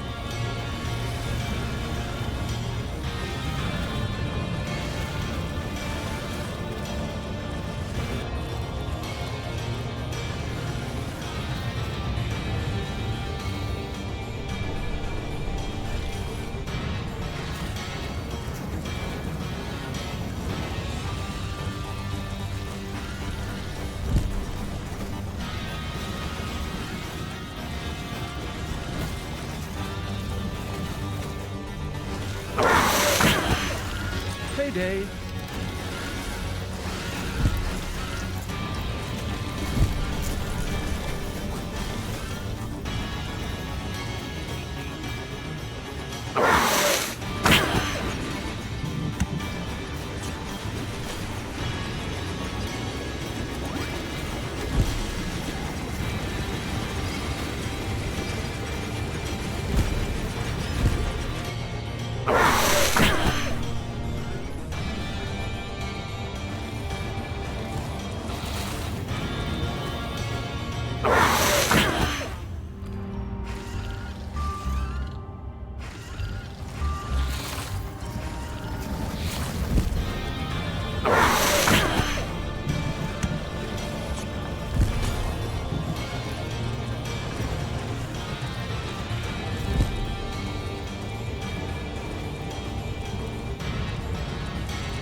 The sound of a traveling gospel group resounded across the countryside. If the cruel evil had its way, this time there would be no encore.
Unbelievable.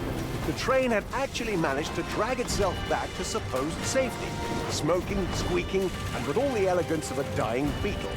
One last gasp before the inevitable end.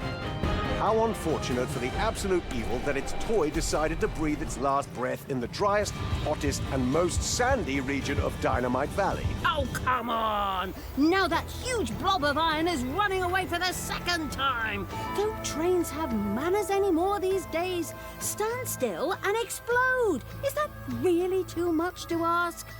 Oh, fine. Pack the sunscreen, creatures.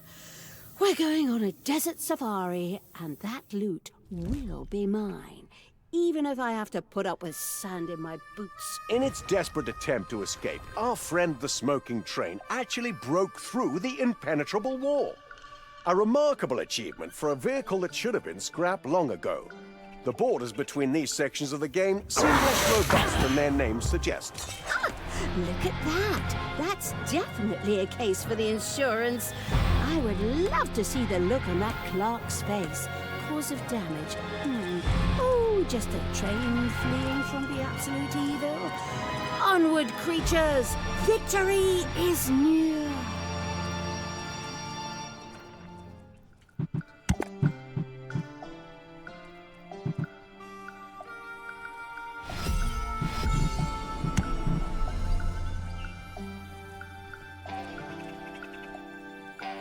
A new area has been unearthed in the dungeon. The devastating explosion, undoubtedly a textbook example of spectacular destruction, had apparently not only pulverized the impenetrable wall, but also uncovered a hidden dwarf dungeon. What a fortunate coincidence for evil. This underground complex full of short-legged, bearded weirdos led, as if by magic, directly into the desert into which the damaged mail train had just fled in desperation. Ooh, a dwarf dungeon. Perfect. Nothing brightens my day more than the opportunity to knock a bunch of cantankerous mountain dwellers out of their burrows. And the exit happens to lead right to where our favorite train is hiding.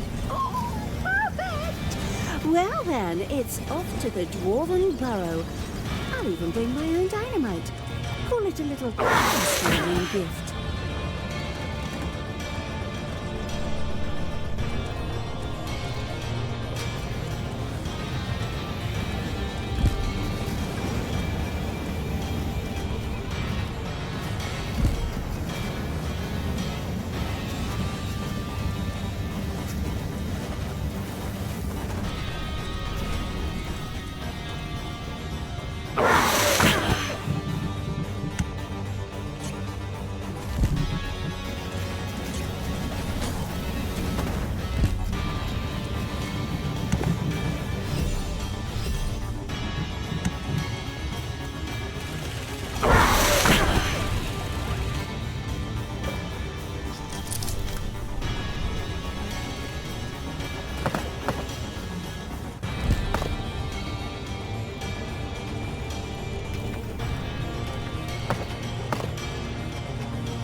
The dwarfs had swung their last pickaxe. Their once proud dungeon lay in ruins. The entrance to the desert now legally belonged to the absolute evil, with the takeover formalities having been sealed with fire, explosions, and some occasional malicious laughter. Now nothing stood in the way of an explosive finale against the stubborn train.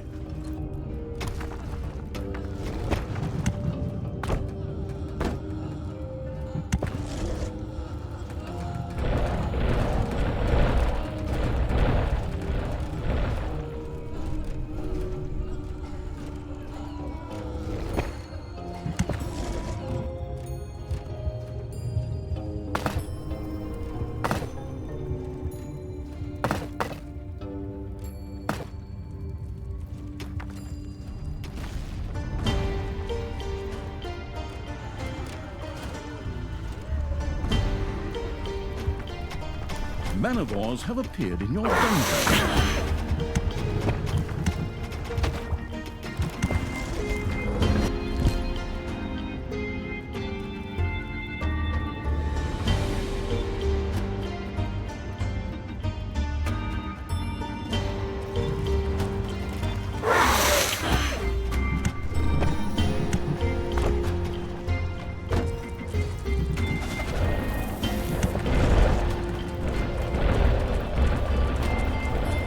It's payday.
Those dwarves were even easier to defeat than their stubble suggested. And now let's finally finish off that damn train.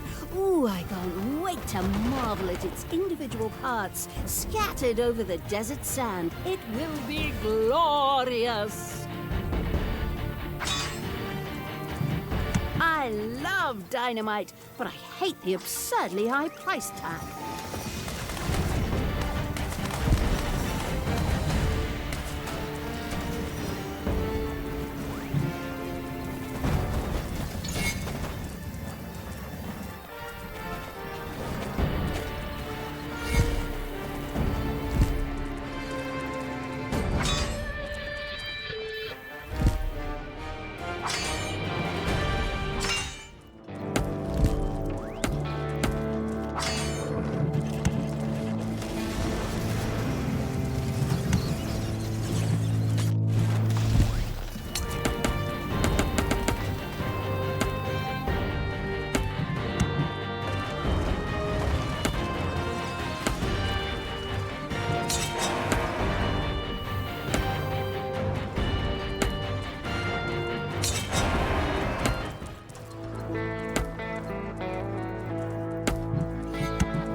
A third dynamite factory had been discovered by the blast-happy Evil's hordes.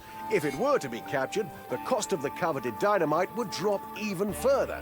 As simple as it was ingenious. Take over more factories, spend less gold, blow up more stuff.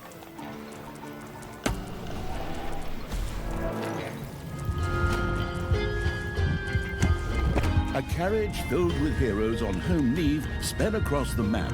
Intercepting this would definitely yield some evilness.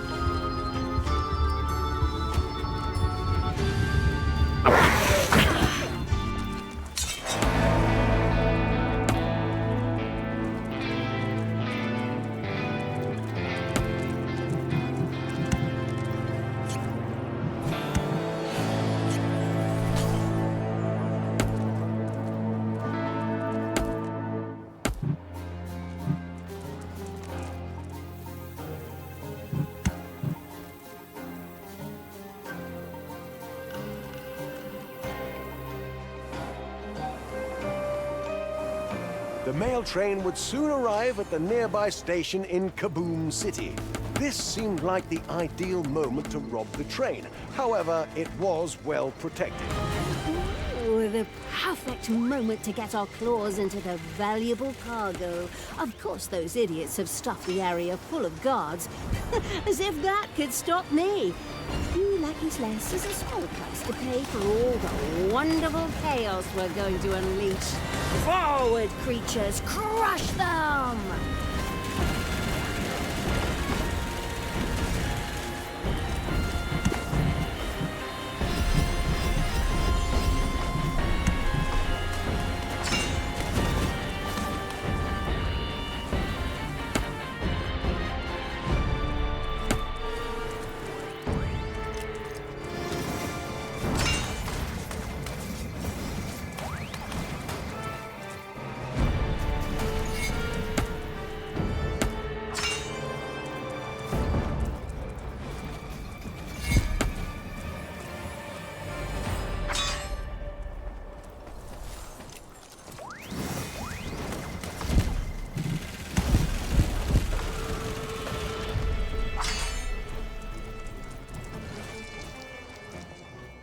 Enemies have entered the dungeon.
Victory! The absolute evil had finally defeated the defiant train with a final, gloriously choreographed display of wanton violence.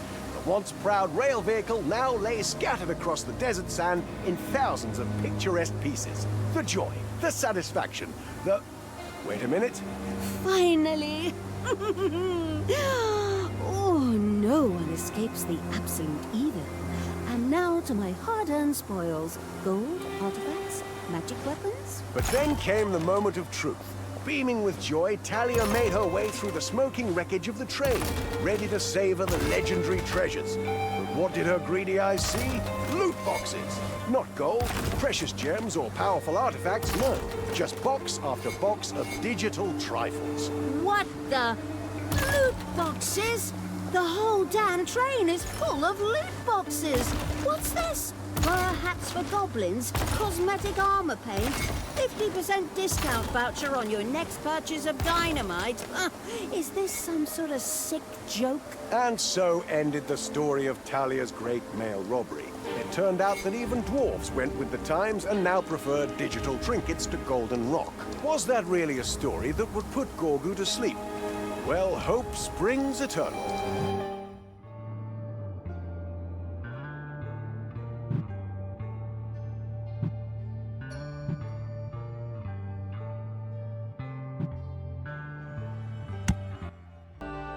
Molten Core. Tristan and Talia had made their way to the Molten Core, a highly explosive volcano.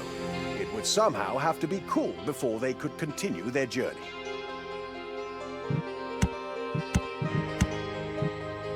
Molten Core. Tristan and Talia had made their way to the Molten Core, a highly explosive volcano. It would somehow have to be cooled before they could continue their journey.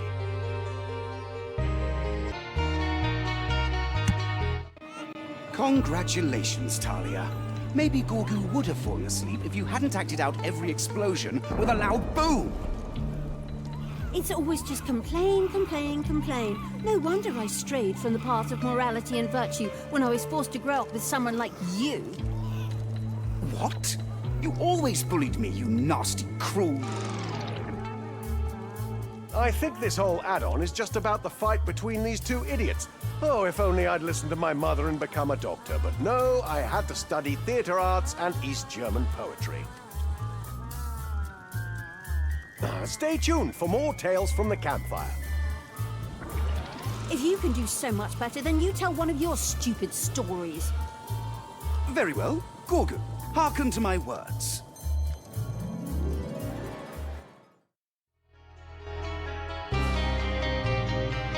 Talia and Tristan had traveled through the crazy extra-dimensionality of the multiverse. One of these portals led to the vicinity of the Molten Core, an explosive volcano, and a raid instance that had since been completely written off due to the level cap being raised. It's really hot in here. I suggest we hop through the portal and try our luck again. Maybe we'll find one that leads to a nice ice cream stand, or at least somewhere where my eyebrows don't start to smoke from the heat.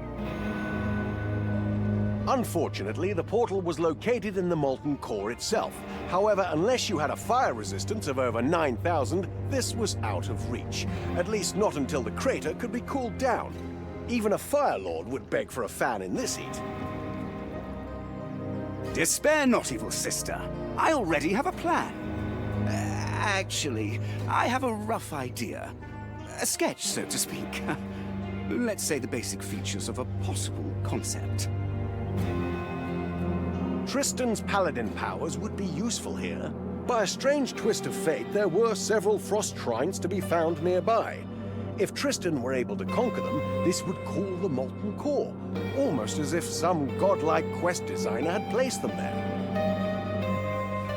Good job, Tristan. Then get started. The heat down here is almost unbearable. I've already gone through 3 little snots having them fan me. The poor things melted into little green puddles. Decorative, yes. Effective, no. Ha! The time for heroes has come! My brothers! In your eyes, I see the same fear that fills me with despair. Tristan, shut up and move your butt. Otherwise, you'll find that even without fire resistance, I'm perfectly capable of lighting a fire under your bum. Forward! The tapping its foot impatiently evil looked over at Tristan, who reluctantly broke off his heroic speech and set off.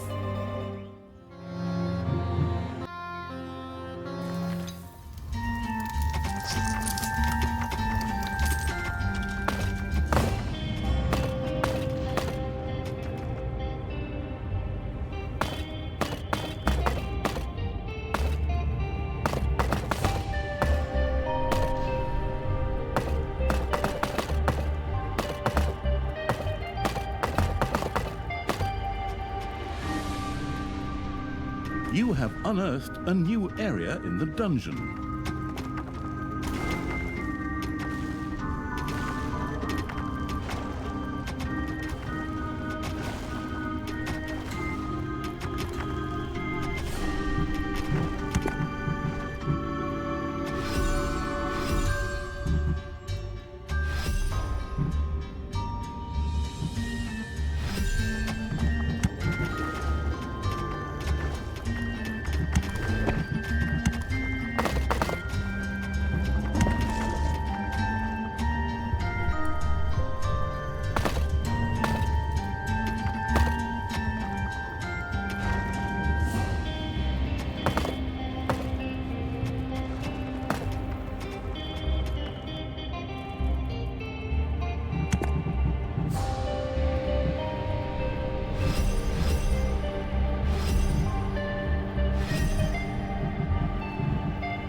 Manivores have been discovered in your dungeon.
A gold vein is almost exhausted.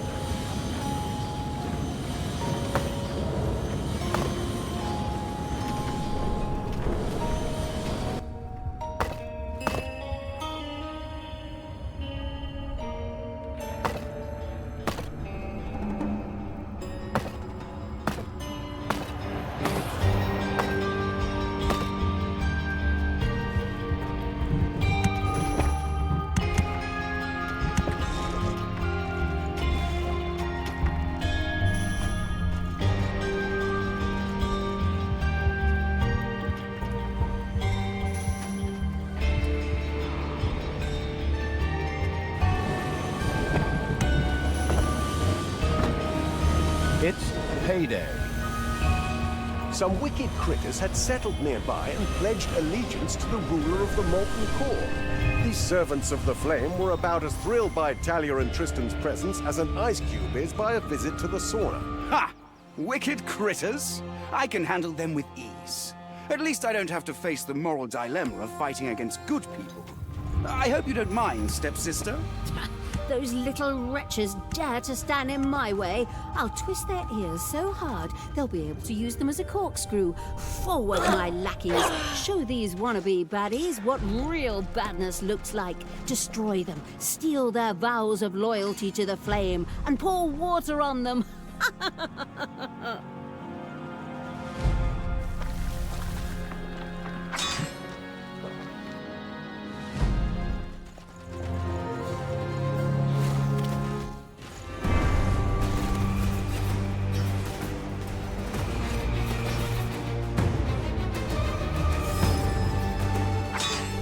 Your little snots have completely mined out a gold vein.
day, creatures are collecting their pay.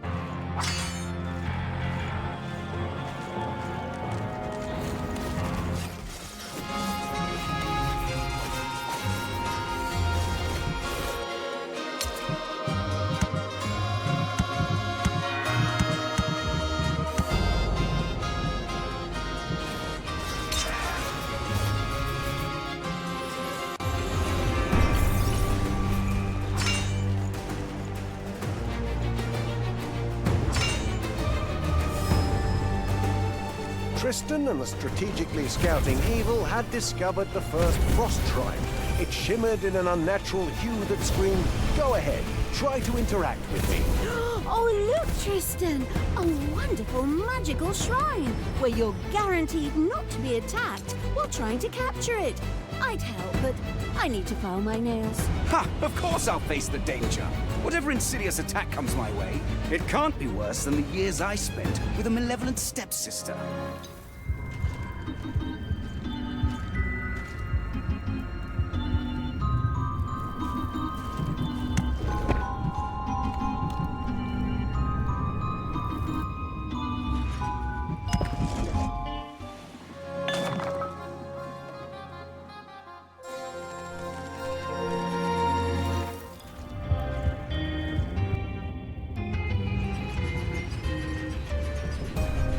There are enemies in your dungeon.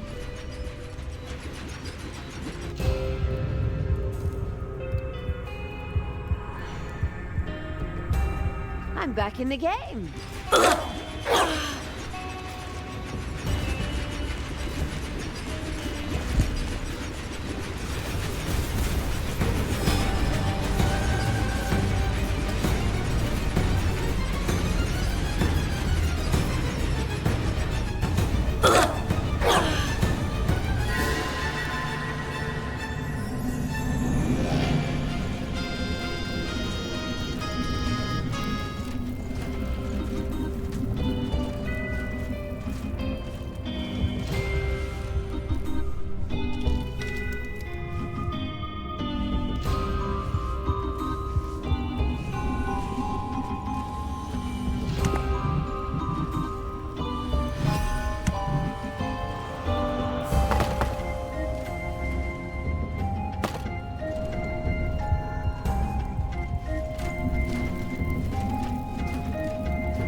It's payday.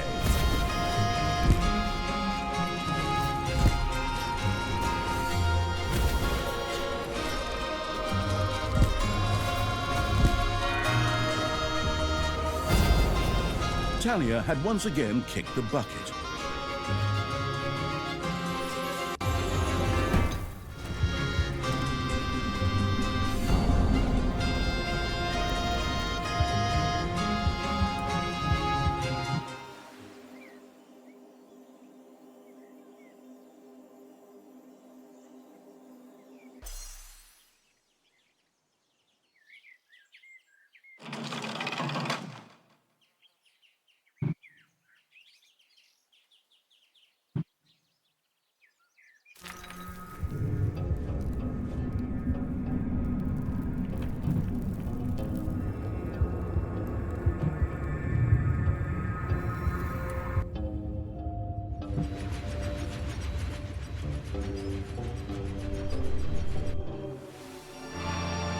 Not even death can stop me.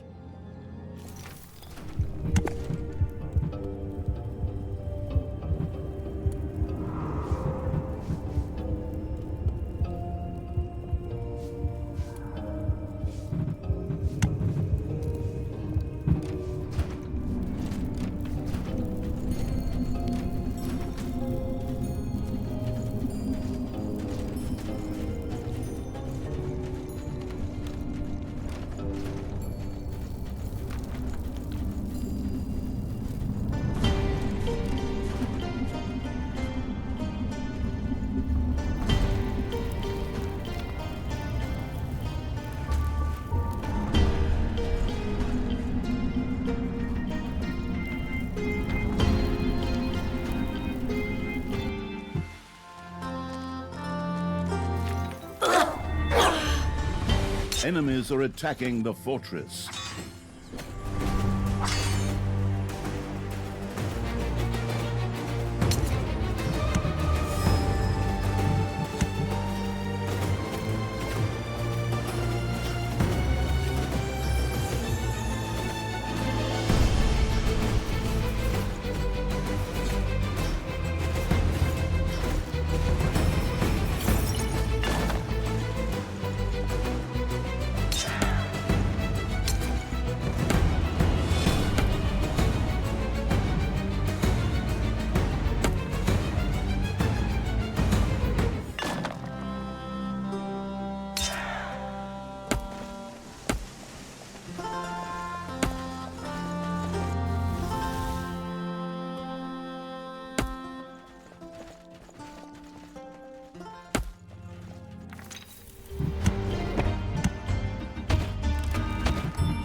Tristan had reached the first shrine.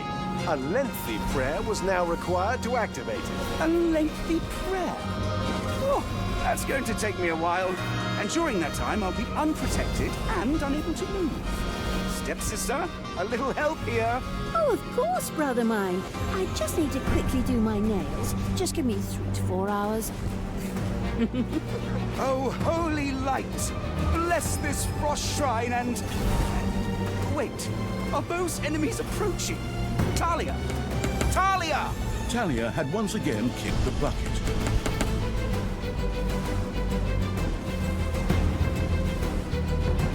Once again, Tristan failed to capture the shrine.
Payday.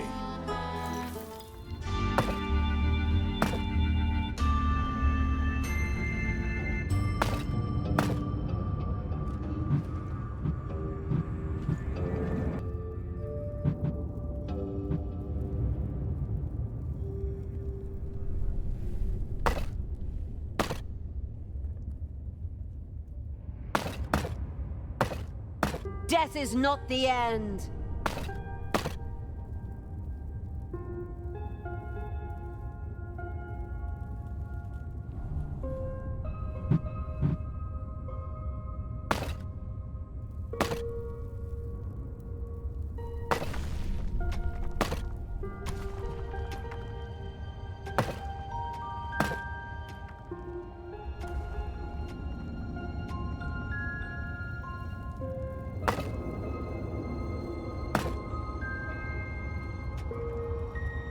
You've dug into a spider room.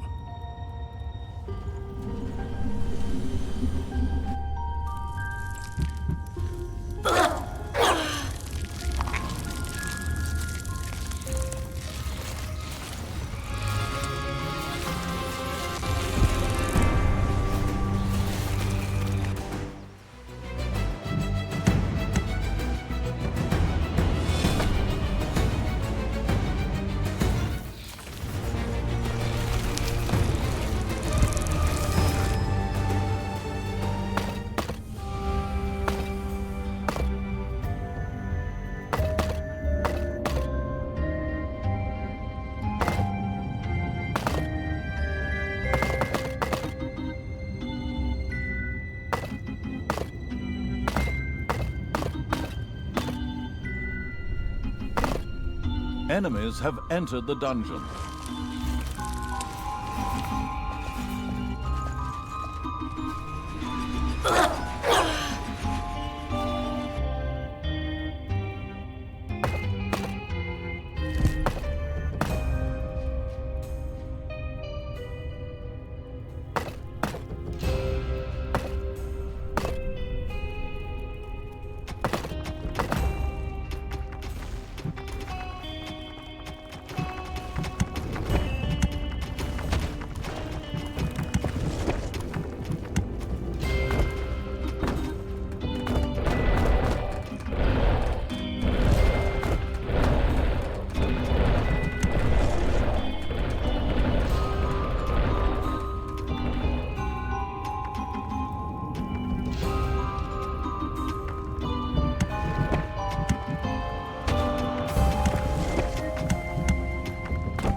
payday! Creatures are collecting their pay.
Once again, the willing to waste its general evil let Talia die.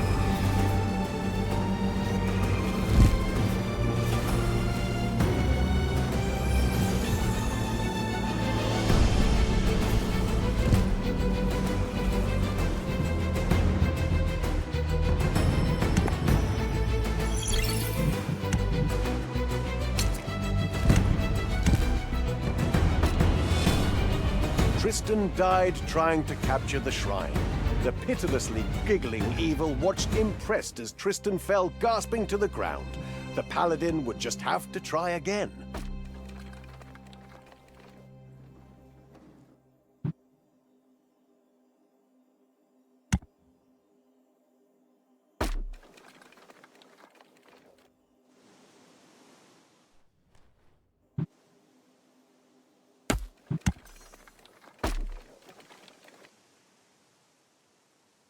Enemies have entered the dungeon.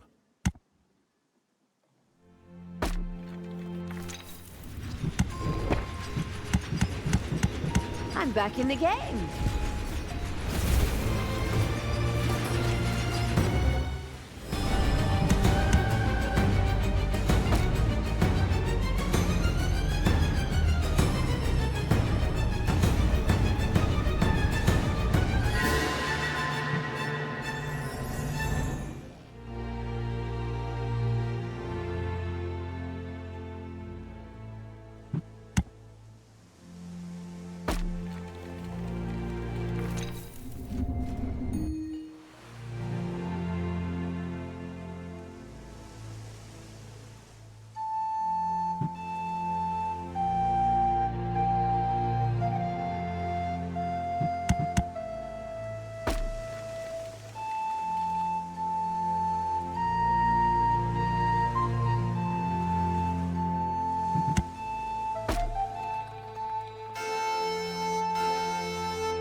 Ding dong, it's payday.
The bewildered-looking evil watched with disbelief as Tristan actually activated the first frost shrine. Obviously, it hadn't thought him capable of it. Me neither, by the way. The wall of fire and the impacts promptly disappeared, as if someone had flipped a cosmic light switch. The ambient temperature dropped by what felt like 50 degrees, which, however, still meant uncomfortably sweaty near the molten core. Ha! A perfect success! Nothing beats paladin precision and heroic timing. Ha! You touched a glowing stone and didn't immediately die. Want me to make you a medal out of melted rock with an inscription saying, "Survived for now"? It would have been more impressive if you'd at least burst into flames. That would have been entertaining.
It's payday.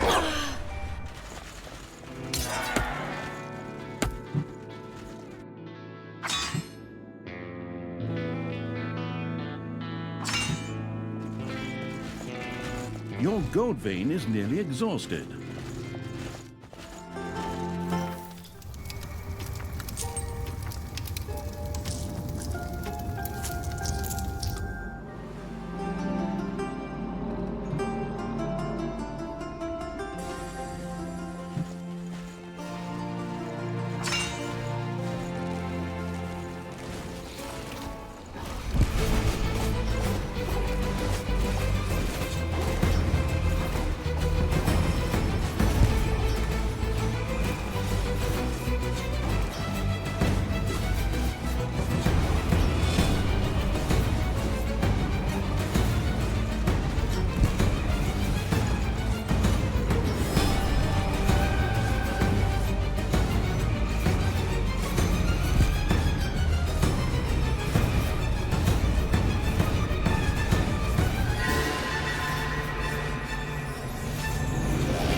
Your little snots have completely mined out a gold vein.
Ding dong, it's payday.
Enemies are attacking the fortress.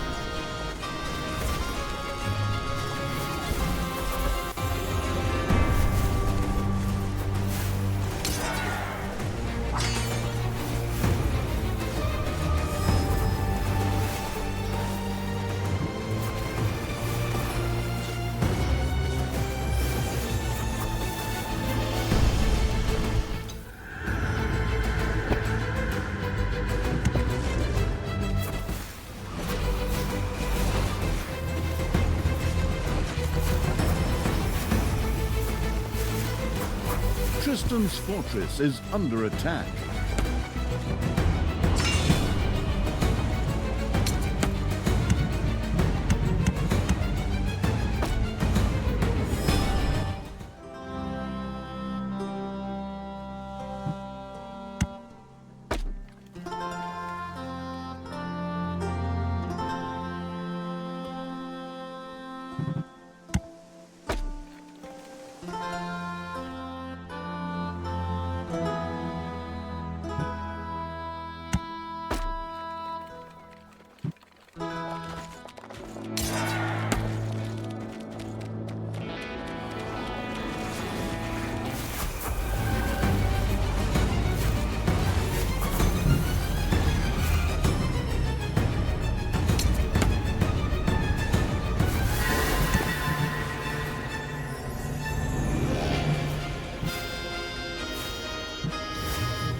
creatures are collecting their pay.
Enemies have entered the dungeon.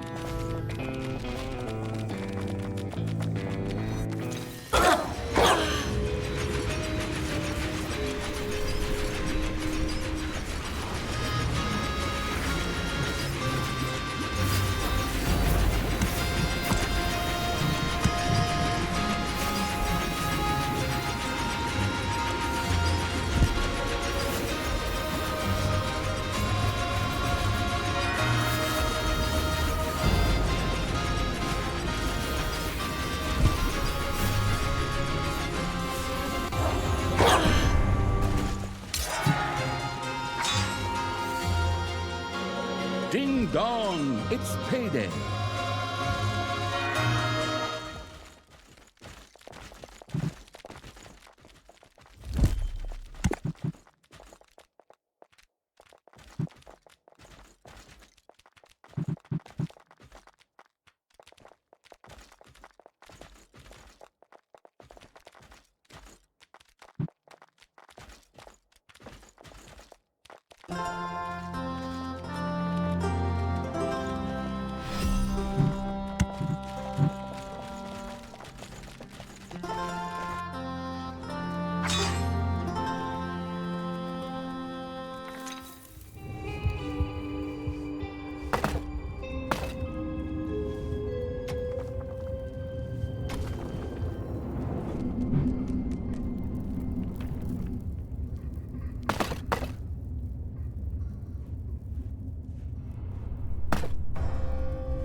Tristan had discovered a second dungeon gate in the dungeon. How convenient. This dungeon gate led directly to the dungeon heart, and as luck would have it, several overzealous lava lumps immediately rushed towards the dungeon. Apparently, they didn't like the uninvited guests near their breeding grounds. Oh my! I hope that doesn't inconvenience you, sister dear. Oh, you blasted idiot! Why'd you have to scare the critters down here? Just because I dipped your favorite teddy bear in lava back in the day doesn't mean you have to set every single fire-breathing critter on us.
The lava lump hunting evil had destroyed all of those monsters. The underground was now secure.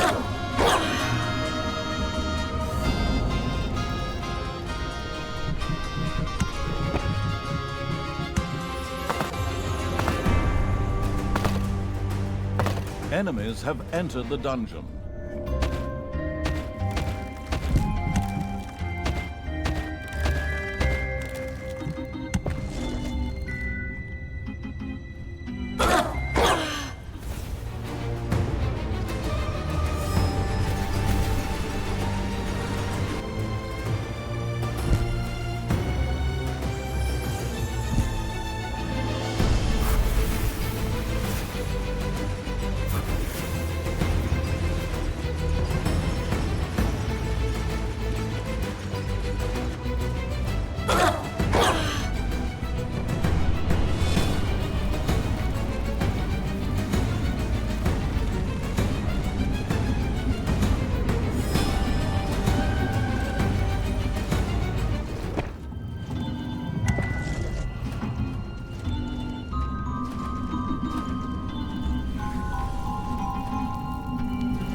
Ding dong, it's payday.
The negligent evil had once again let Talia die.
Back again.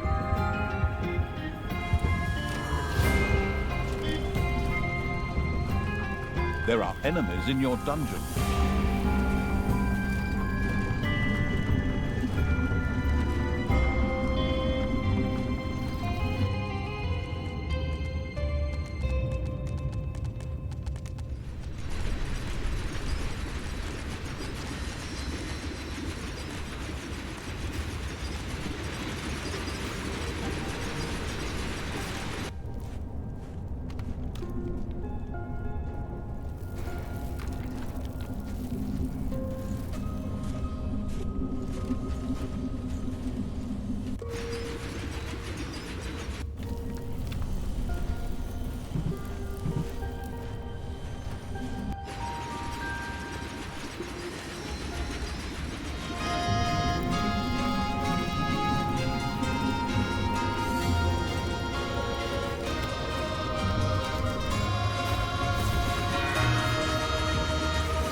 Payday.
Tristan's fortress is under attack.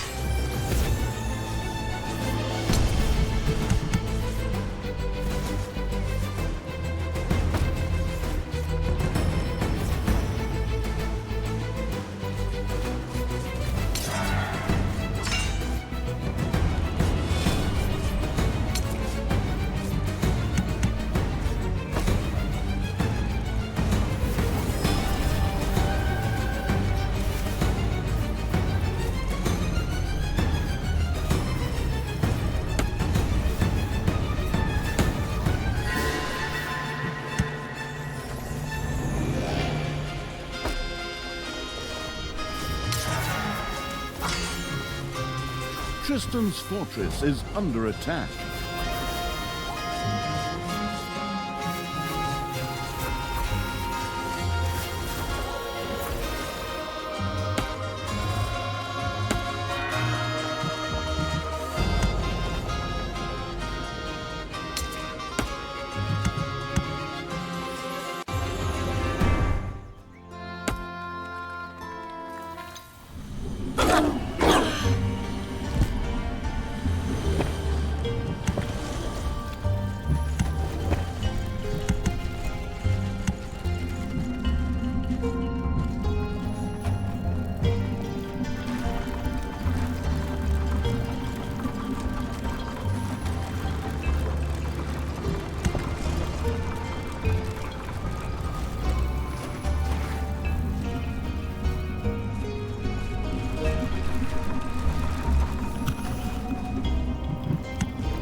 payday.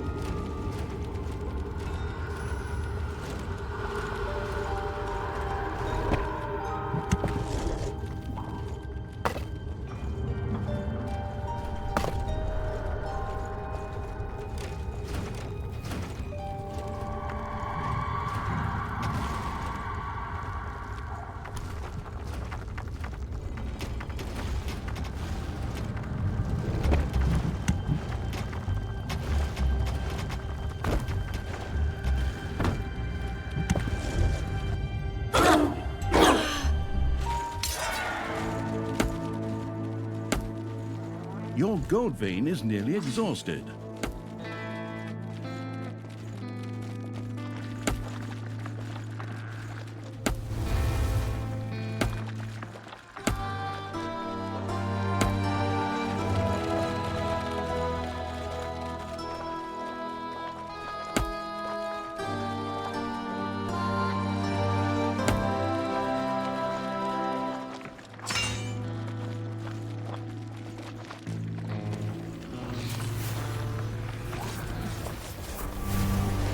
The second shrine was in sight. Here too, treacherous attacks on Tristan were to be expected.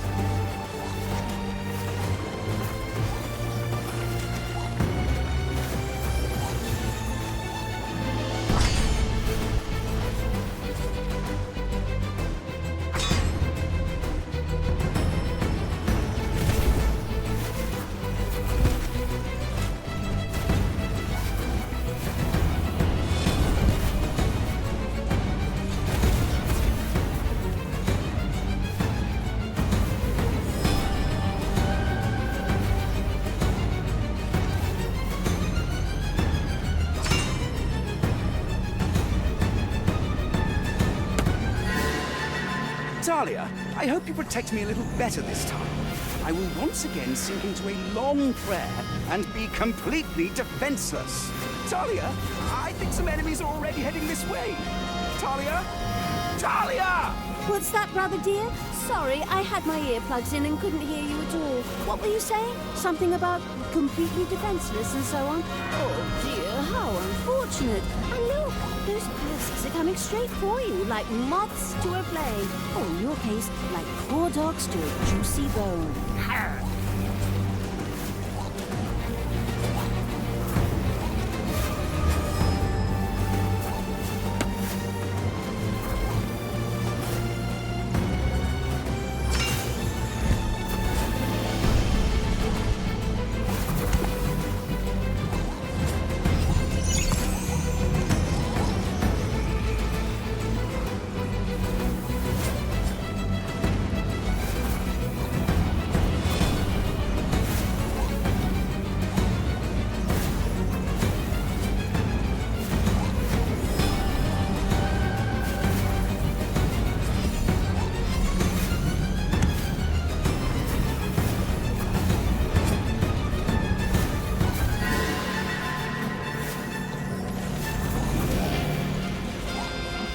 Tristan had done it again. Coal spread across the land and the wall of fire disappeared. The fire extinguisher-wielding evil had triumphed once again. Tristan was now able to continue down into the crater where surely no further dangers awaited him. I don't like the sound of that cough.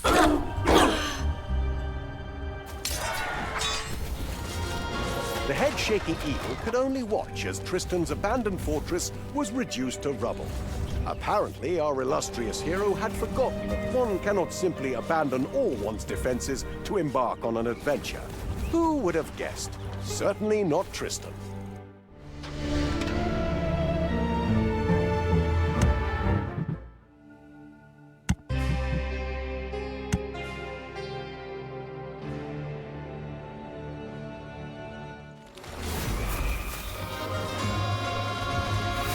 Ding dong, it's payday.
The second shrine was in sight.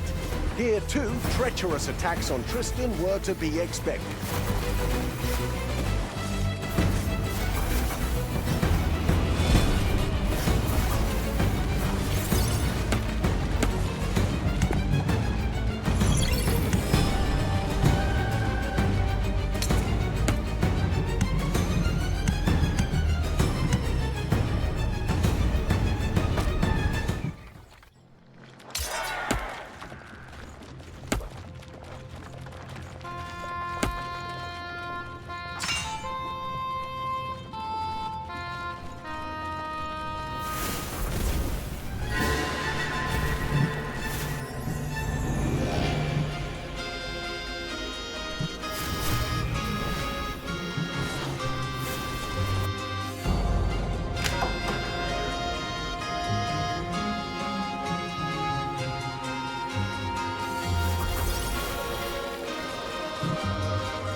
Ding dong, it's payday.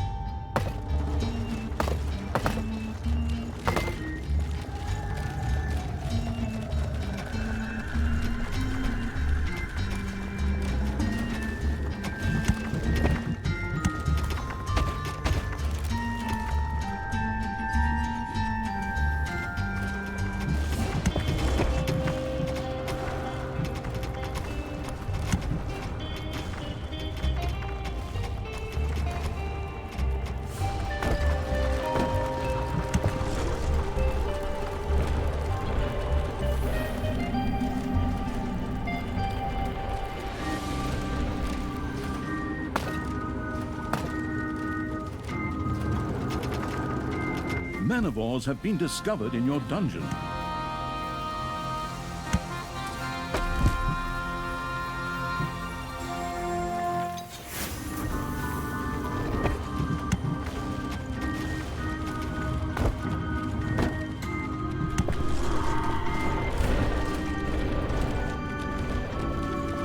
Your gold vein is nearly exhausted.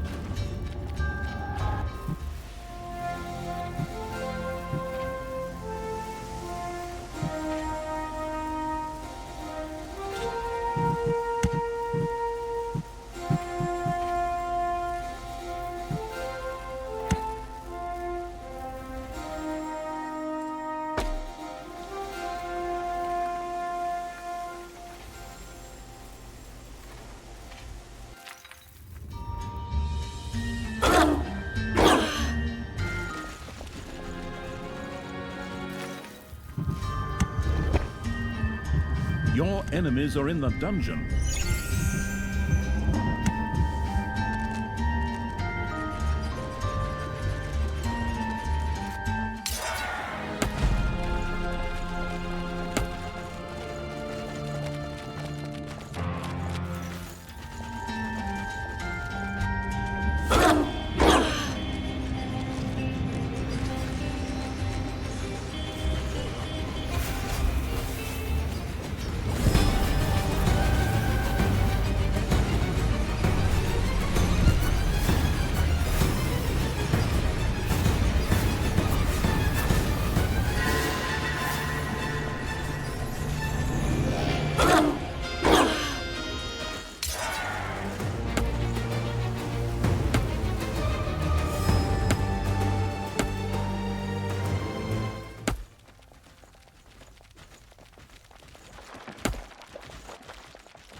Talia, I hope you protect me a little better this time.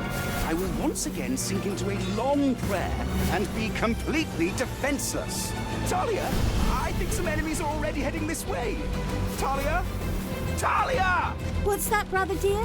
Sorry, I had my earplugs in and couldn't hear you at all. What were you saying? Something about completely defenseless and so on? Oh dear, how unfortunate. And look, those pests are coming straight for you, like moths to a flame. Or in your case, like poor dogs to a juicy bone.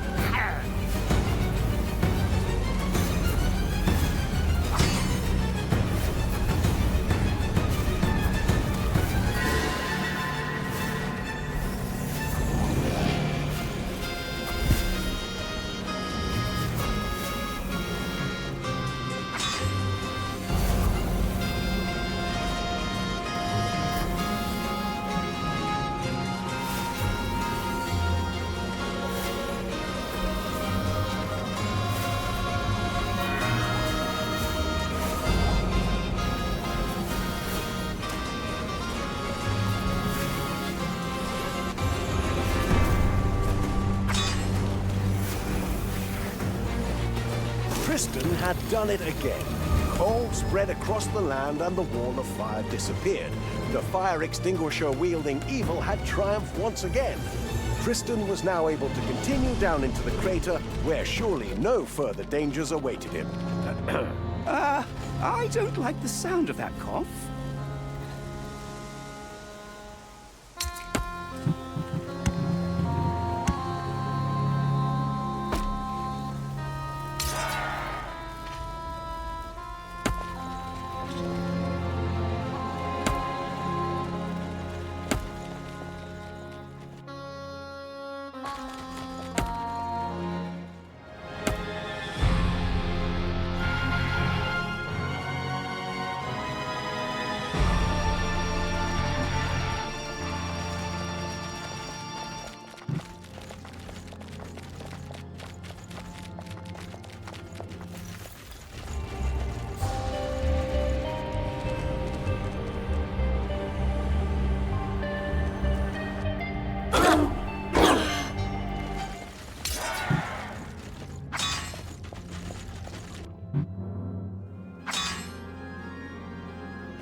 A gold vein has been mined out.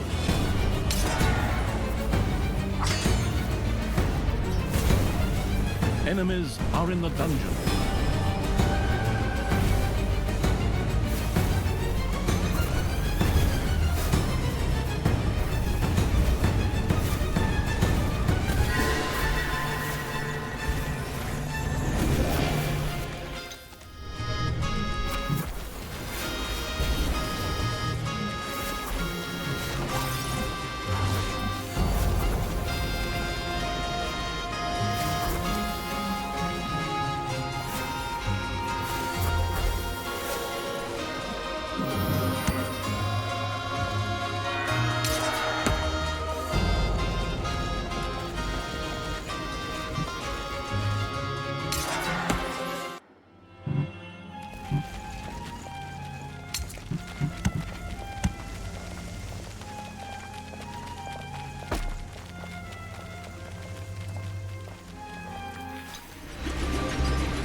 Payday.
payday.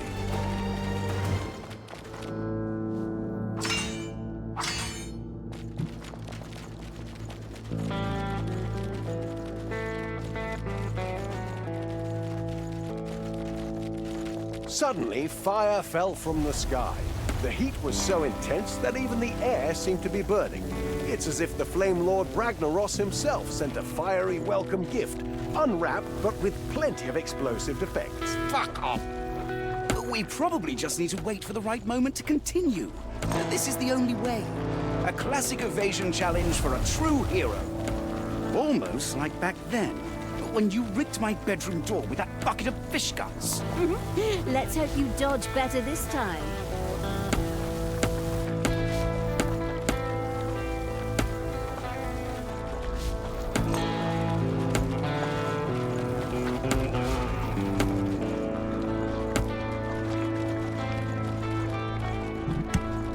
Talia and her stepbrother had actually done it. The path to the Frost Shrine was clear, lined with the smoking remains of their defeated enemies. The last shrine was very close, as the obvious noting evil had surely noticed. And what kind of sacred shrine would it be without a horde of angry defenders?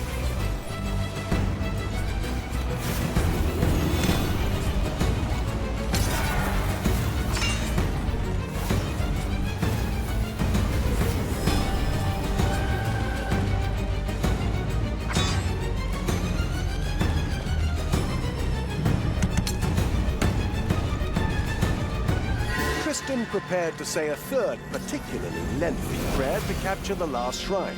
The mission-completing evil could almost taste the final stage of this sweaty expedition. Or was that just black? Goddess of Light, hear my plea and kick my sister in the butt so that she really protects me this time. Oh, okay, maybe I'll help a little. But only so we can get out of here. I'm running low on cold drinks.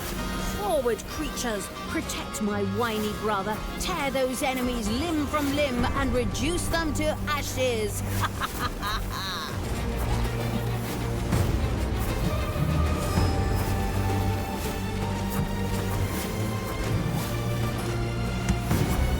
I'm back! Can you believe that others need 3 days for something like this? Amateurs.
Tristan had done it. Another shrine now radiated a pleasant coolness. The triumphant evil could literally see the temperature drop from melting facial skin to just slightly singed eyebrows. Meanwhile, the last wall of fire fizzled out, clearing the way to the molten core. Wonderful! Now it's time we dealt with the core so we can get out of here. And by we, I mean you, dear brother. Ha! I knew the day would come when you would see the point behind a paladin of light. Come now, sister. Despair not. If you start that speech again, I'll shave off your eyelashes with a rusty spoon.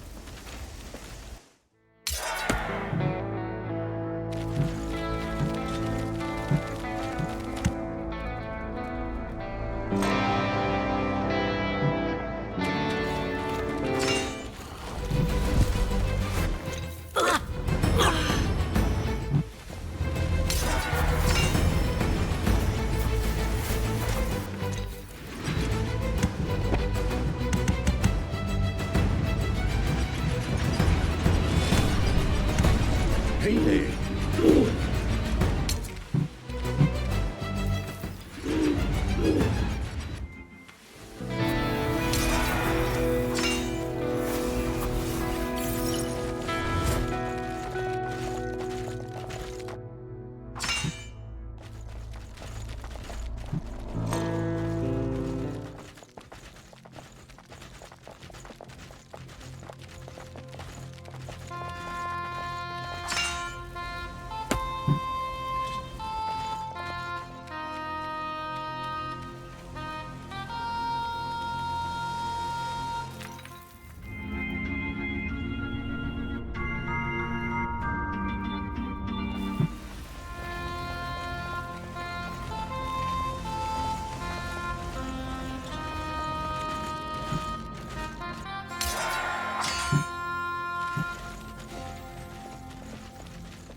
Enemies are attacking the fortress.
The crater core was very close now.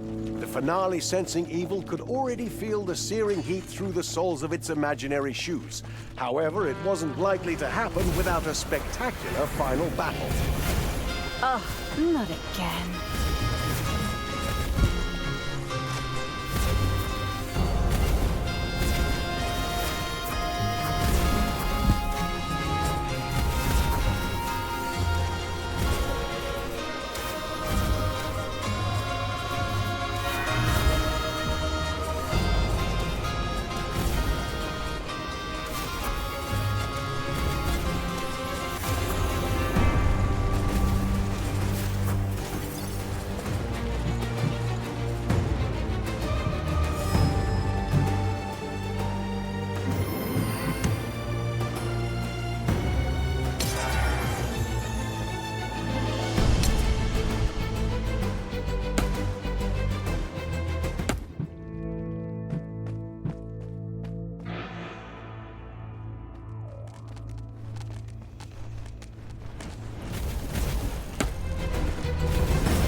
Back again.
Your fortress is under attack.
Ding dong, it's payday.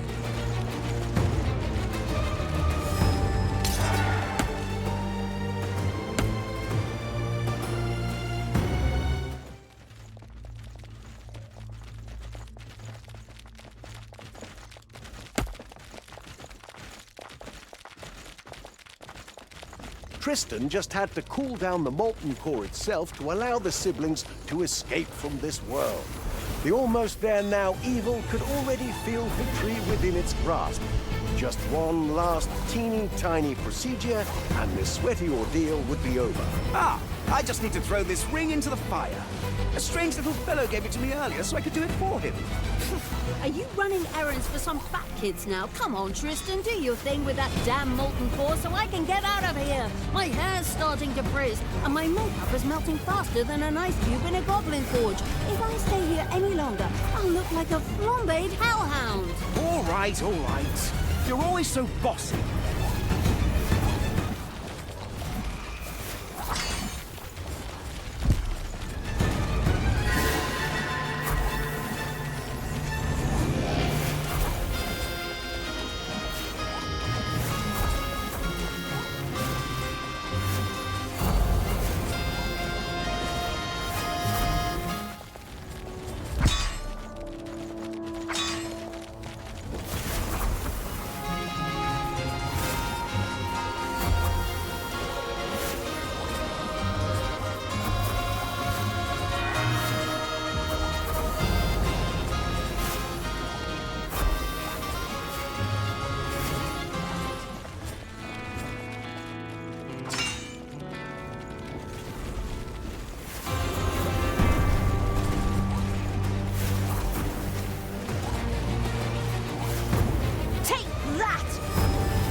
Talia and Tristan had done it. The molten core had cooled to a comfortable temperature.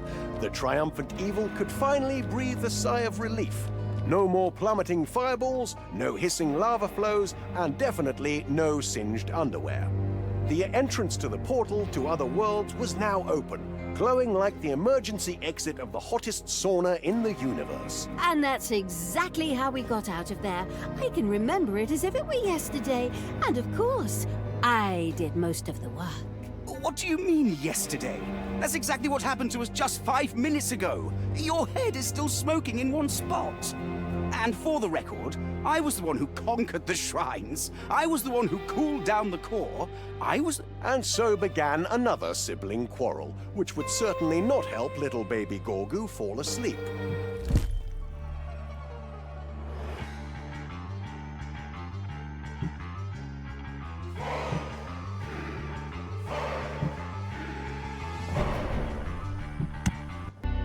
Counting sheep, dungeon style, Talia and Gorgu had made their way to the lands of the Knights of the Order of Sheep.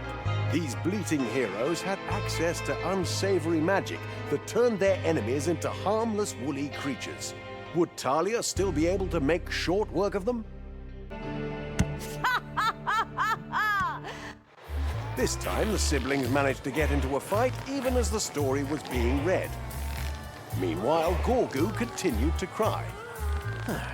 Well, I guess it's up to me to tell a story. What helps you fall asleep better than a tale about sheep? Once upon a time.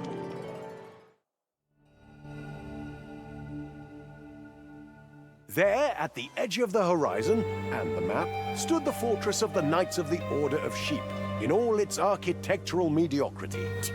No time for pictures. I'll admire the smoking ruins later. Forward, creatures! Architectural mediocrity is only allowed in dungeons.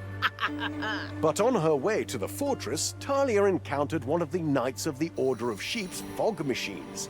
This produced a magical fog that, well, let's just say, had certain transformative properties, as the curious evil would surely find out soon enough. There it marched, the impatient evil's glorious army. But suddenly, the fog machine kicked in. A magical fog spread out, and ta-da! The terrifying creatures turned into fluffy little sheep. Even Talia, the general of evil, was not spared. Bah!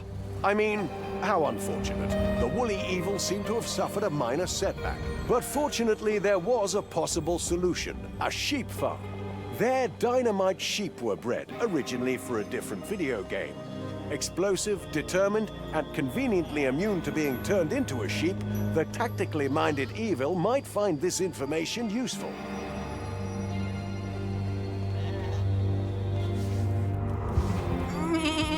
These bleating clouds will pay for turning me into a sheep.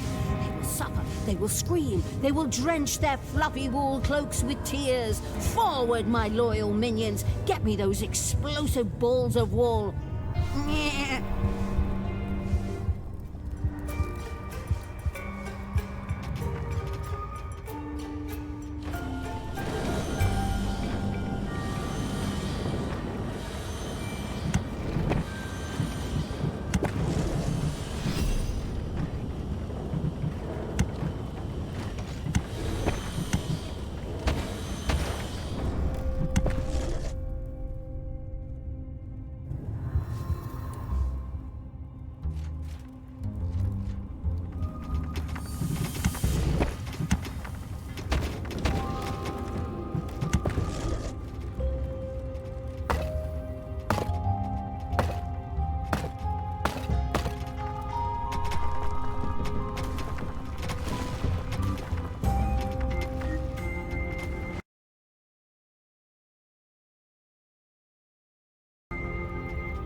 It's payday.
strategically unwise evil had sent its creatures to the surface. How subtle, how inconspicuous. And, surprise, surprise, the Knights of the Order of Sheep had noticed. Their tiny little night brains had solved the complicated equation, monster equals evil equals must be fought, and were now marching towards the dungeon with impressive determination and regrettably effective weapons.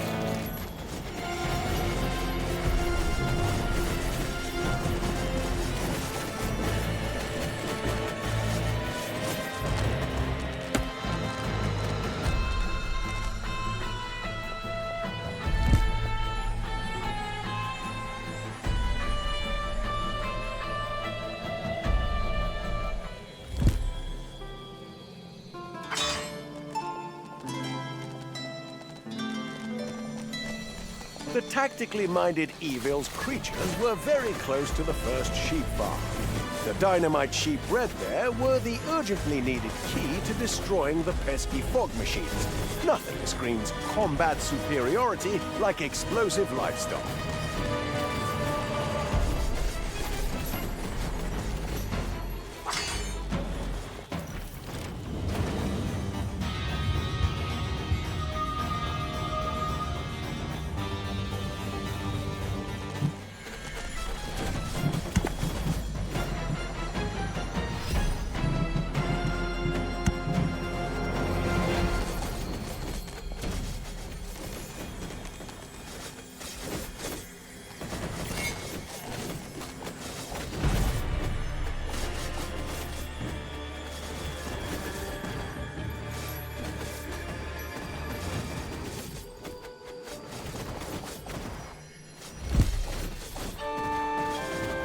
The strategy-minded evil noticed that the sheep farm was suddenly surrounded by a magic shield. Tacky, because that way it couldn't be taken. This protection seemed to depend on the protecting hero's life energies. Only when these had been eliminated could the sheep farm be taken.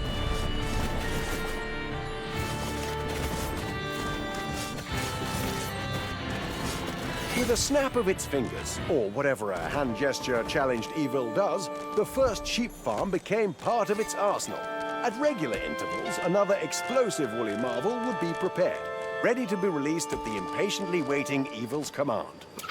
Now things are going to get explosive. These bleating bombs will show those knights what happens when you mess with evil. They'll be blown to smithereens. Their armor will hang in the trees like wind chimes, and their helmets will be used as fancy flower pots. Forward, my fluffy explosives. Bring the burn to this battle.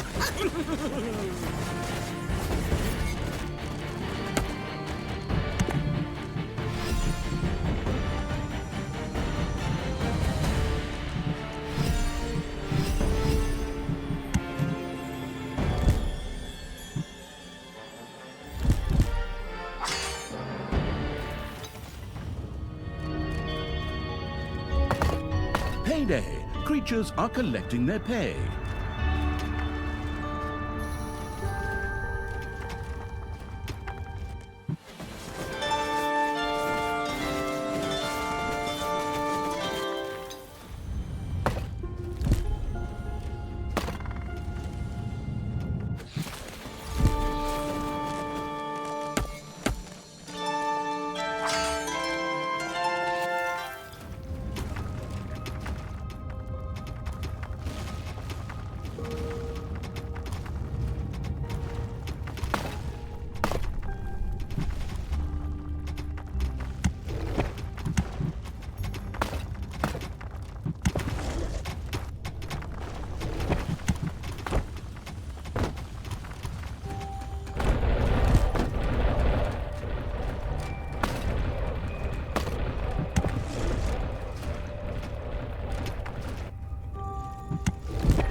More dynamite sheep took to the field at the explosion-loving evil's behest. They looked so innocent, until you noticed the slightly manic gleam in their eyes, and of course the ticking clocks hanging around their fluffy necks. But details, details.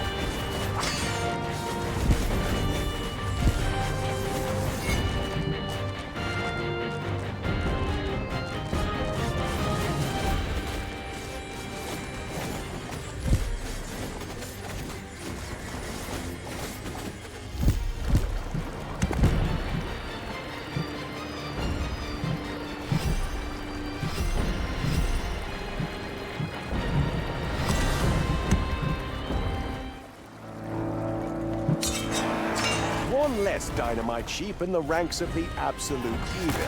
It died as it lived, crammed full of highly explosive materials and with a remarkable disregard for safety regulations.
The explosion-loving evil had reduced another fog machine to its basic components.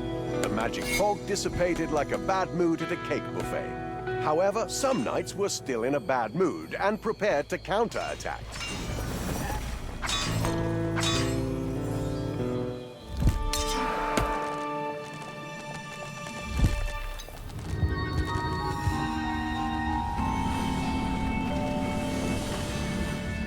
Payday, your enemies are in the dungeon.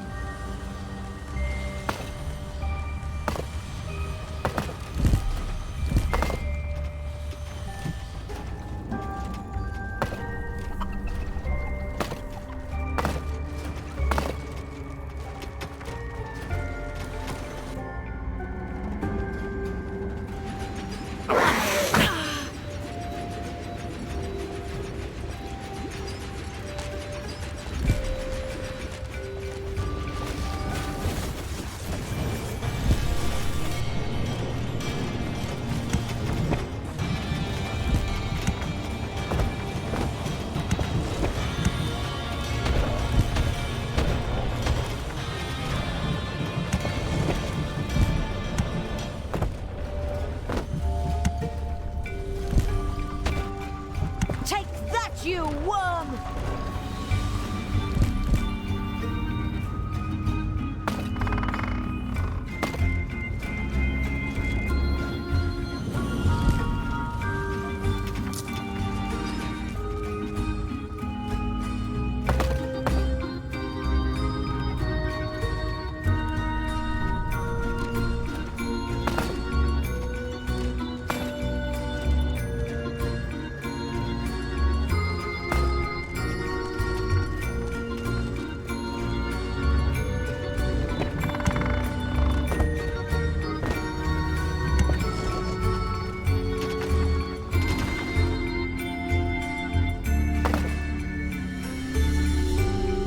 A few manivores have appeared in your dungeon.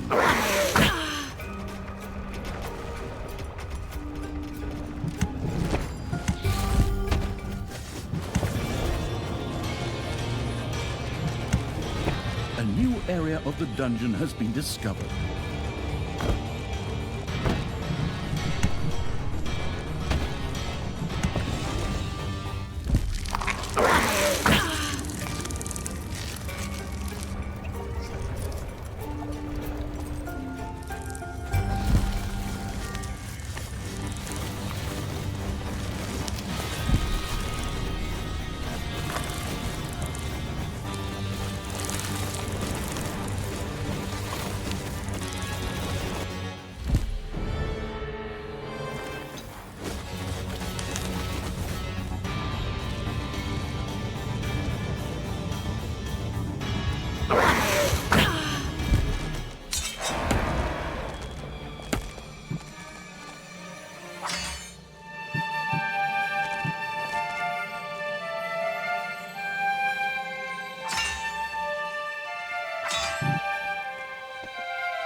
A shipment of chandeliers was passing through the area with an unbearable dazzle.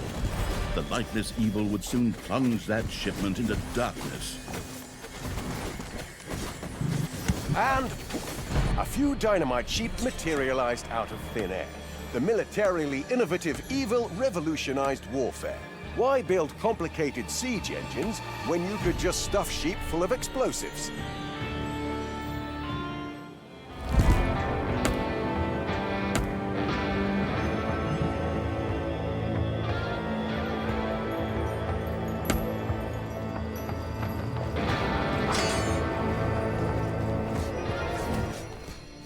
Another dynamite sheep had decided to change jobs, from explosives courier to explosive agent. An interesting career development.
Payday!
Enemies have entered the dungeon.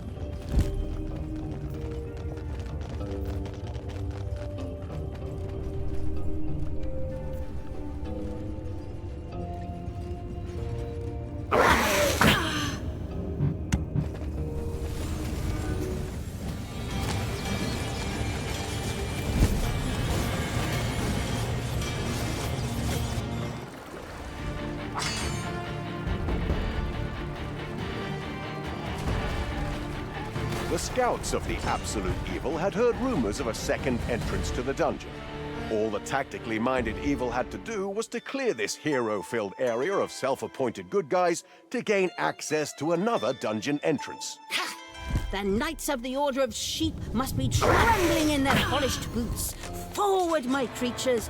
Free this area from these heroic troublemakers. Trample them, tear them apart. Use their helmets as salad bowls and their pikes as oversized cheese skewers.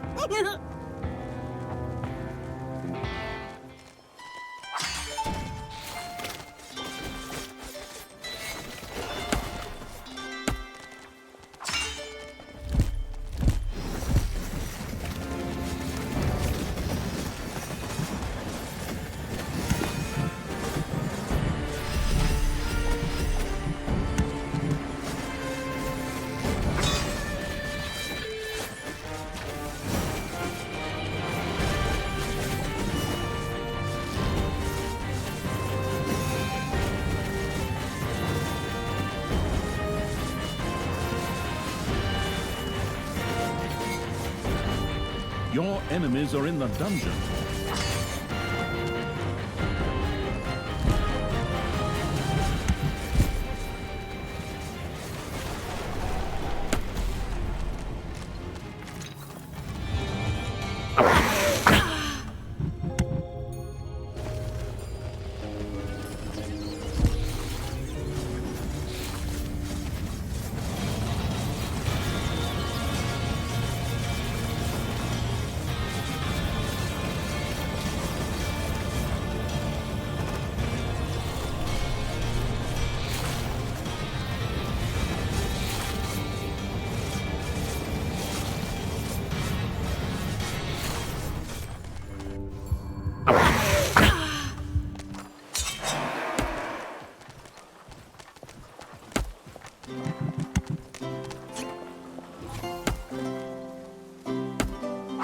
A shipment of urgently needed supplies had taken a desperate shortcut, which came out very close to the dungeon.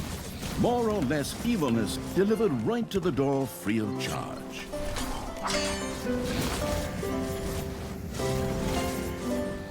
The desperately seeking sheep evil encountered an unexpected obstacle. The sheep farm was suddenly encased in a shimmering magic shield. This extremely annoying barrier between evil and the woolly demolition experts it so desired seemed to be connected to the life signs of the nearby heroes.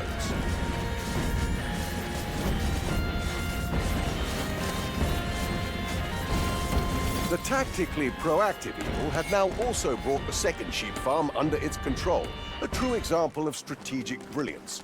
Now it could decide at will where the woolly demolition experts were to make their debut. This would certainly shorten some travel distances. The logistically minded evil began to become impressively efficient, almost disconcerting. Oh, excellent! Now we can pop these bleating bombs down anywhere. The knights won't know which direction the fluffy death is going to come from. Their faces will look so confused before they blow up. How delightful! Forward, my four-legged explosive experts. Turn those fog machines into scrap and those knights into more scrap with extra smoke. Ah, the sweet symphony of destruction. A dynamite sheep had made its last big appearance. An impressive performance. The critical evil awarded it 9 out of 10 points. 1 point was deducted for insufficient shrapnel spread.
Your enemies are in the dungeon.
Boom!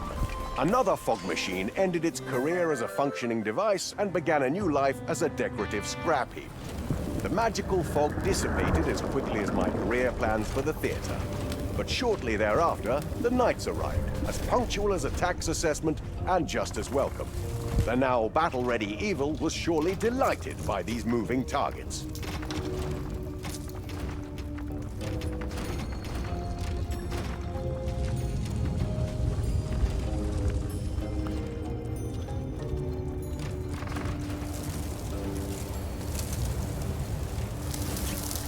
It's payday.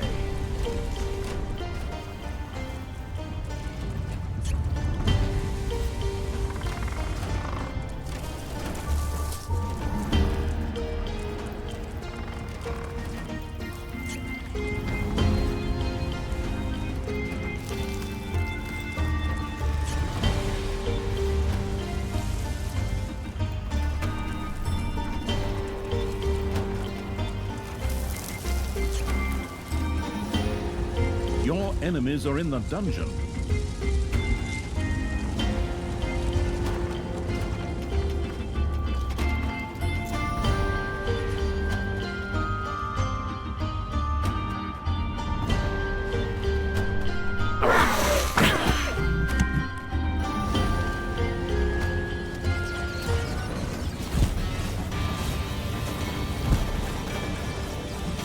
Your little snots have completely mined out a gold vein.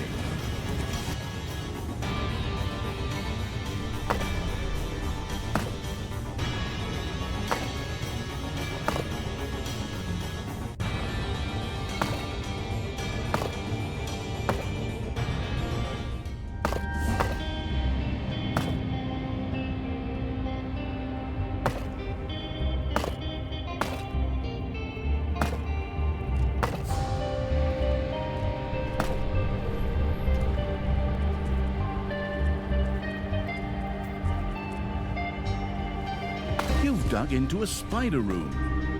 Manivores have been discovered in your dungeon.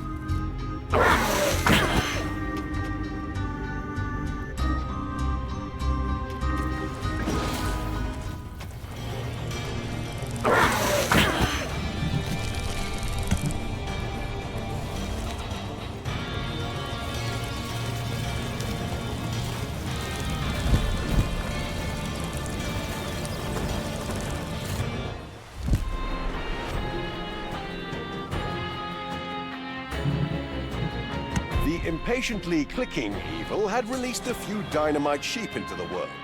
The sheep looked surprisingly calm for creatures whose life expectancy was measured in seconds.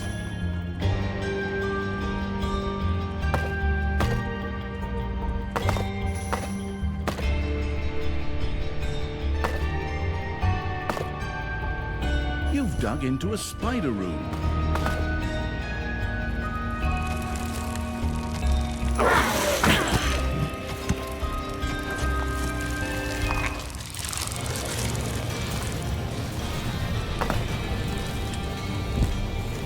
One less dynamite sheep in the ranks of the absolute evil. It died as it lived, crammed full of highly explosive materials and with a remarkable disregard for safety regulations.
The portal is under attack.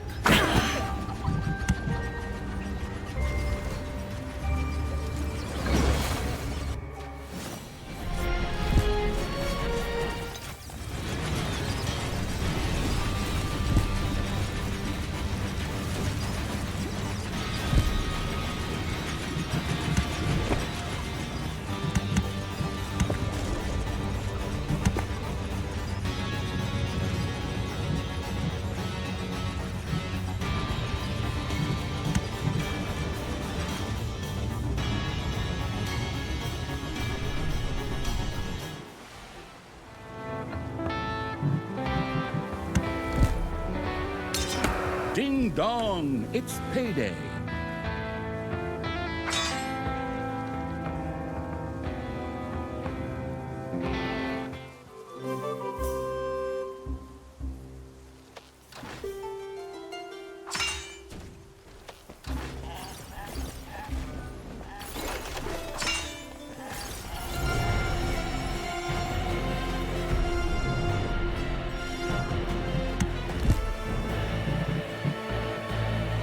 Enemies have entered the dungeon.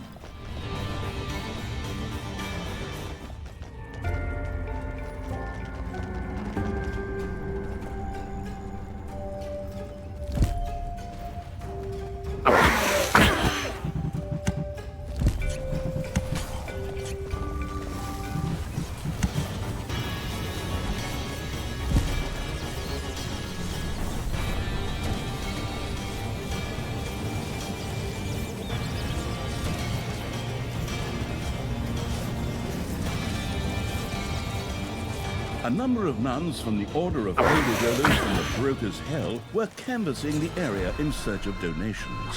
If the miserly evil had its way, that begging would soon come to an unpleasant end.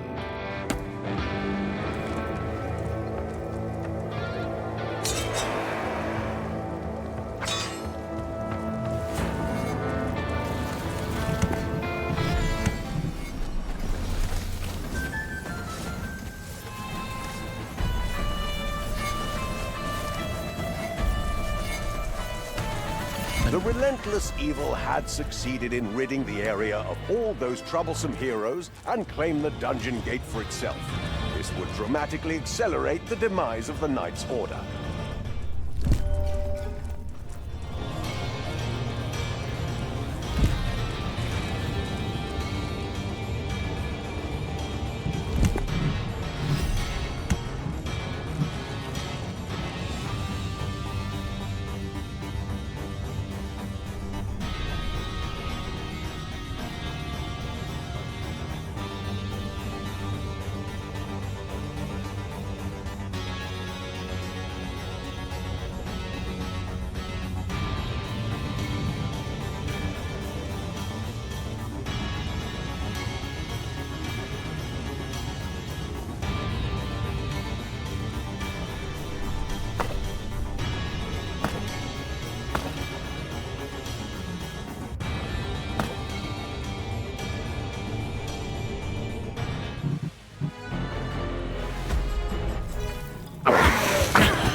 manivores have appeared in your dungeon.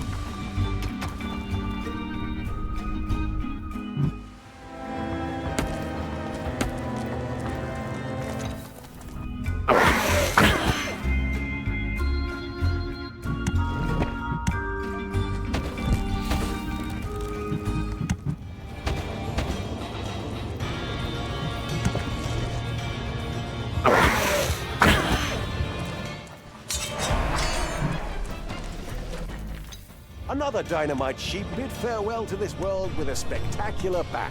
Its last bar was elegantly replaced by a kaboom. Enemies have entered the dungeon.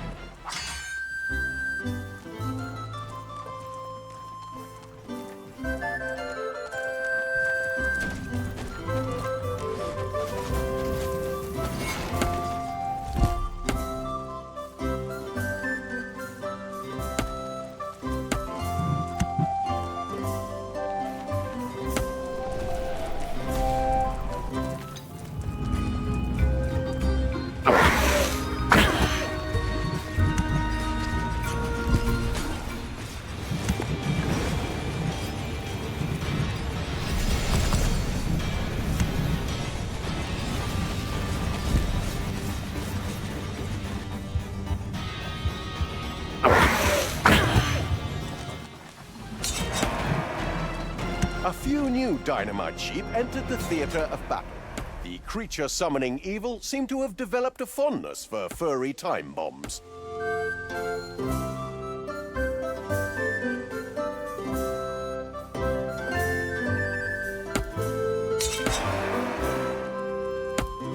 Payday.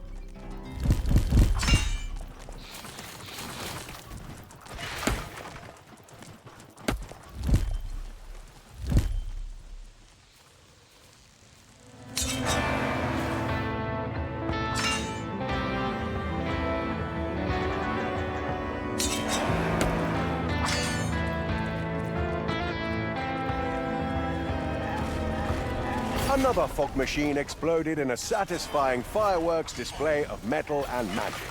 The fog cleared faster than a guest at a Tupperware party, and the area was now clear.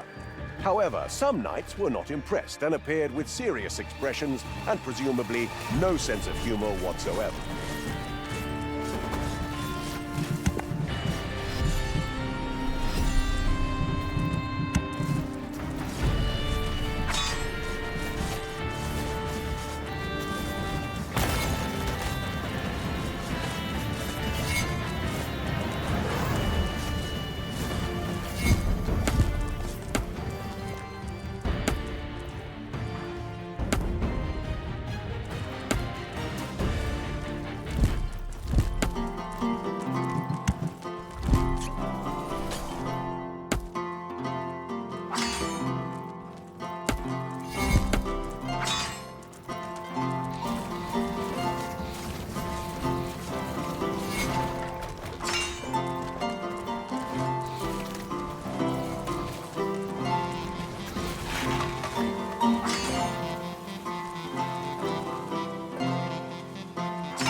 A gold vein is almost exhausted.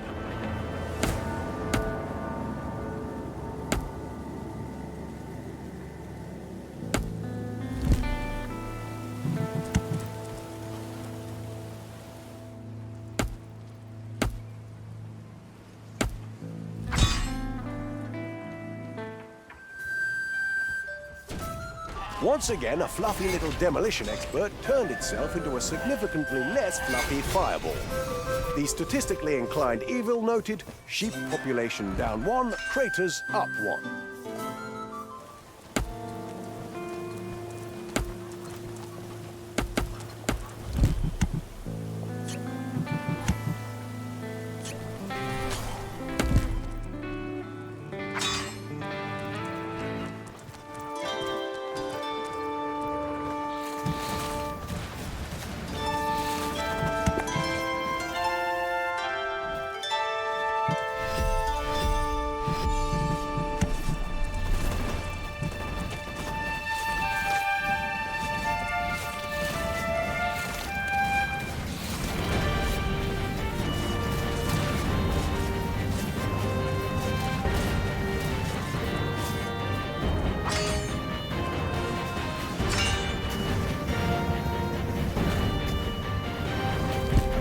Inexorably advancing evil drew ever closer to the fortress of the Knights of the Order of Sheep. The architecturally mediocre home of these champions of good was about to make the acquaintance of the destructive army of evil. However, some of the knights decided not to wait for the attack and instead charged toward their enemy.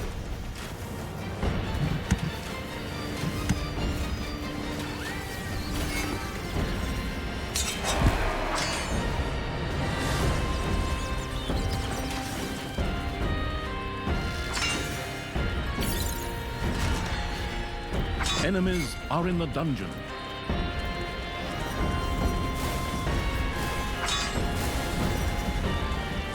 One of the towers in front of the fortress collapsed spectacularly, thanks to the architecture-critical evil's destructive efforts. However, the Knights of the Order of Sheep appeared unwilling to accept defeat with dignity and threw themselves into battle.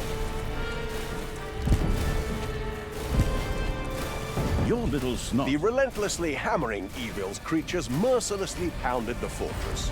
But of course, how could it be otherwise? More knights arrived as reinforcements to prevent the inevitable. The walls of this ridiculous fortress are crumbling faster than Tristan's self-confidence when I hide his favorite toy. Hold on. The triumphantly cheering evil had succeeded. The once proud fortress of the Knights of the Order of Sheep was now nothing more than a picturesque pile of rubble and broken dreams. The road here was lined with exploded dynamite sheep. An awful, awful lot of exploded dynamite sheep. So many that even the most hardened shepherds had to fight back tears. The victorious evil had once again proven that with enough determination, tactical skill, and a disturbingly large number of explosive-laden farm animals, nothing is impossible.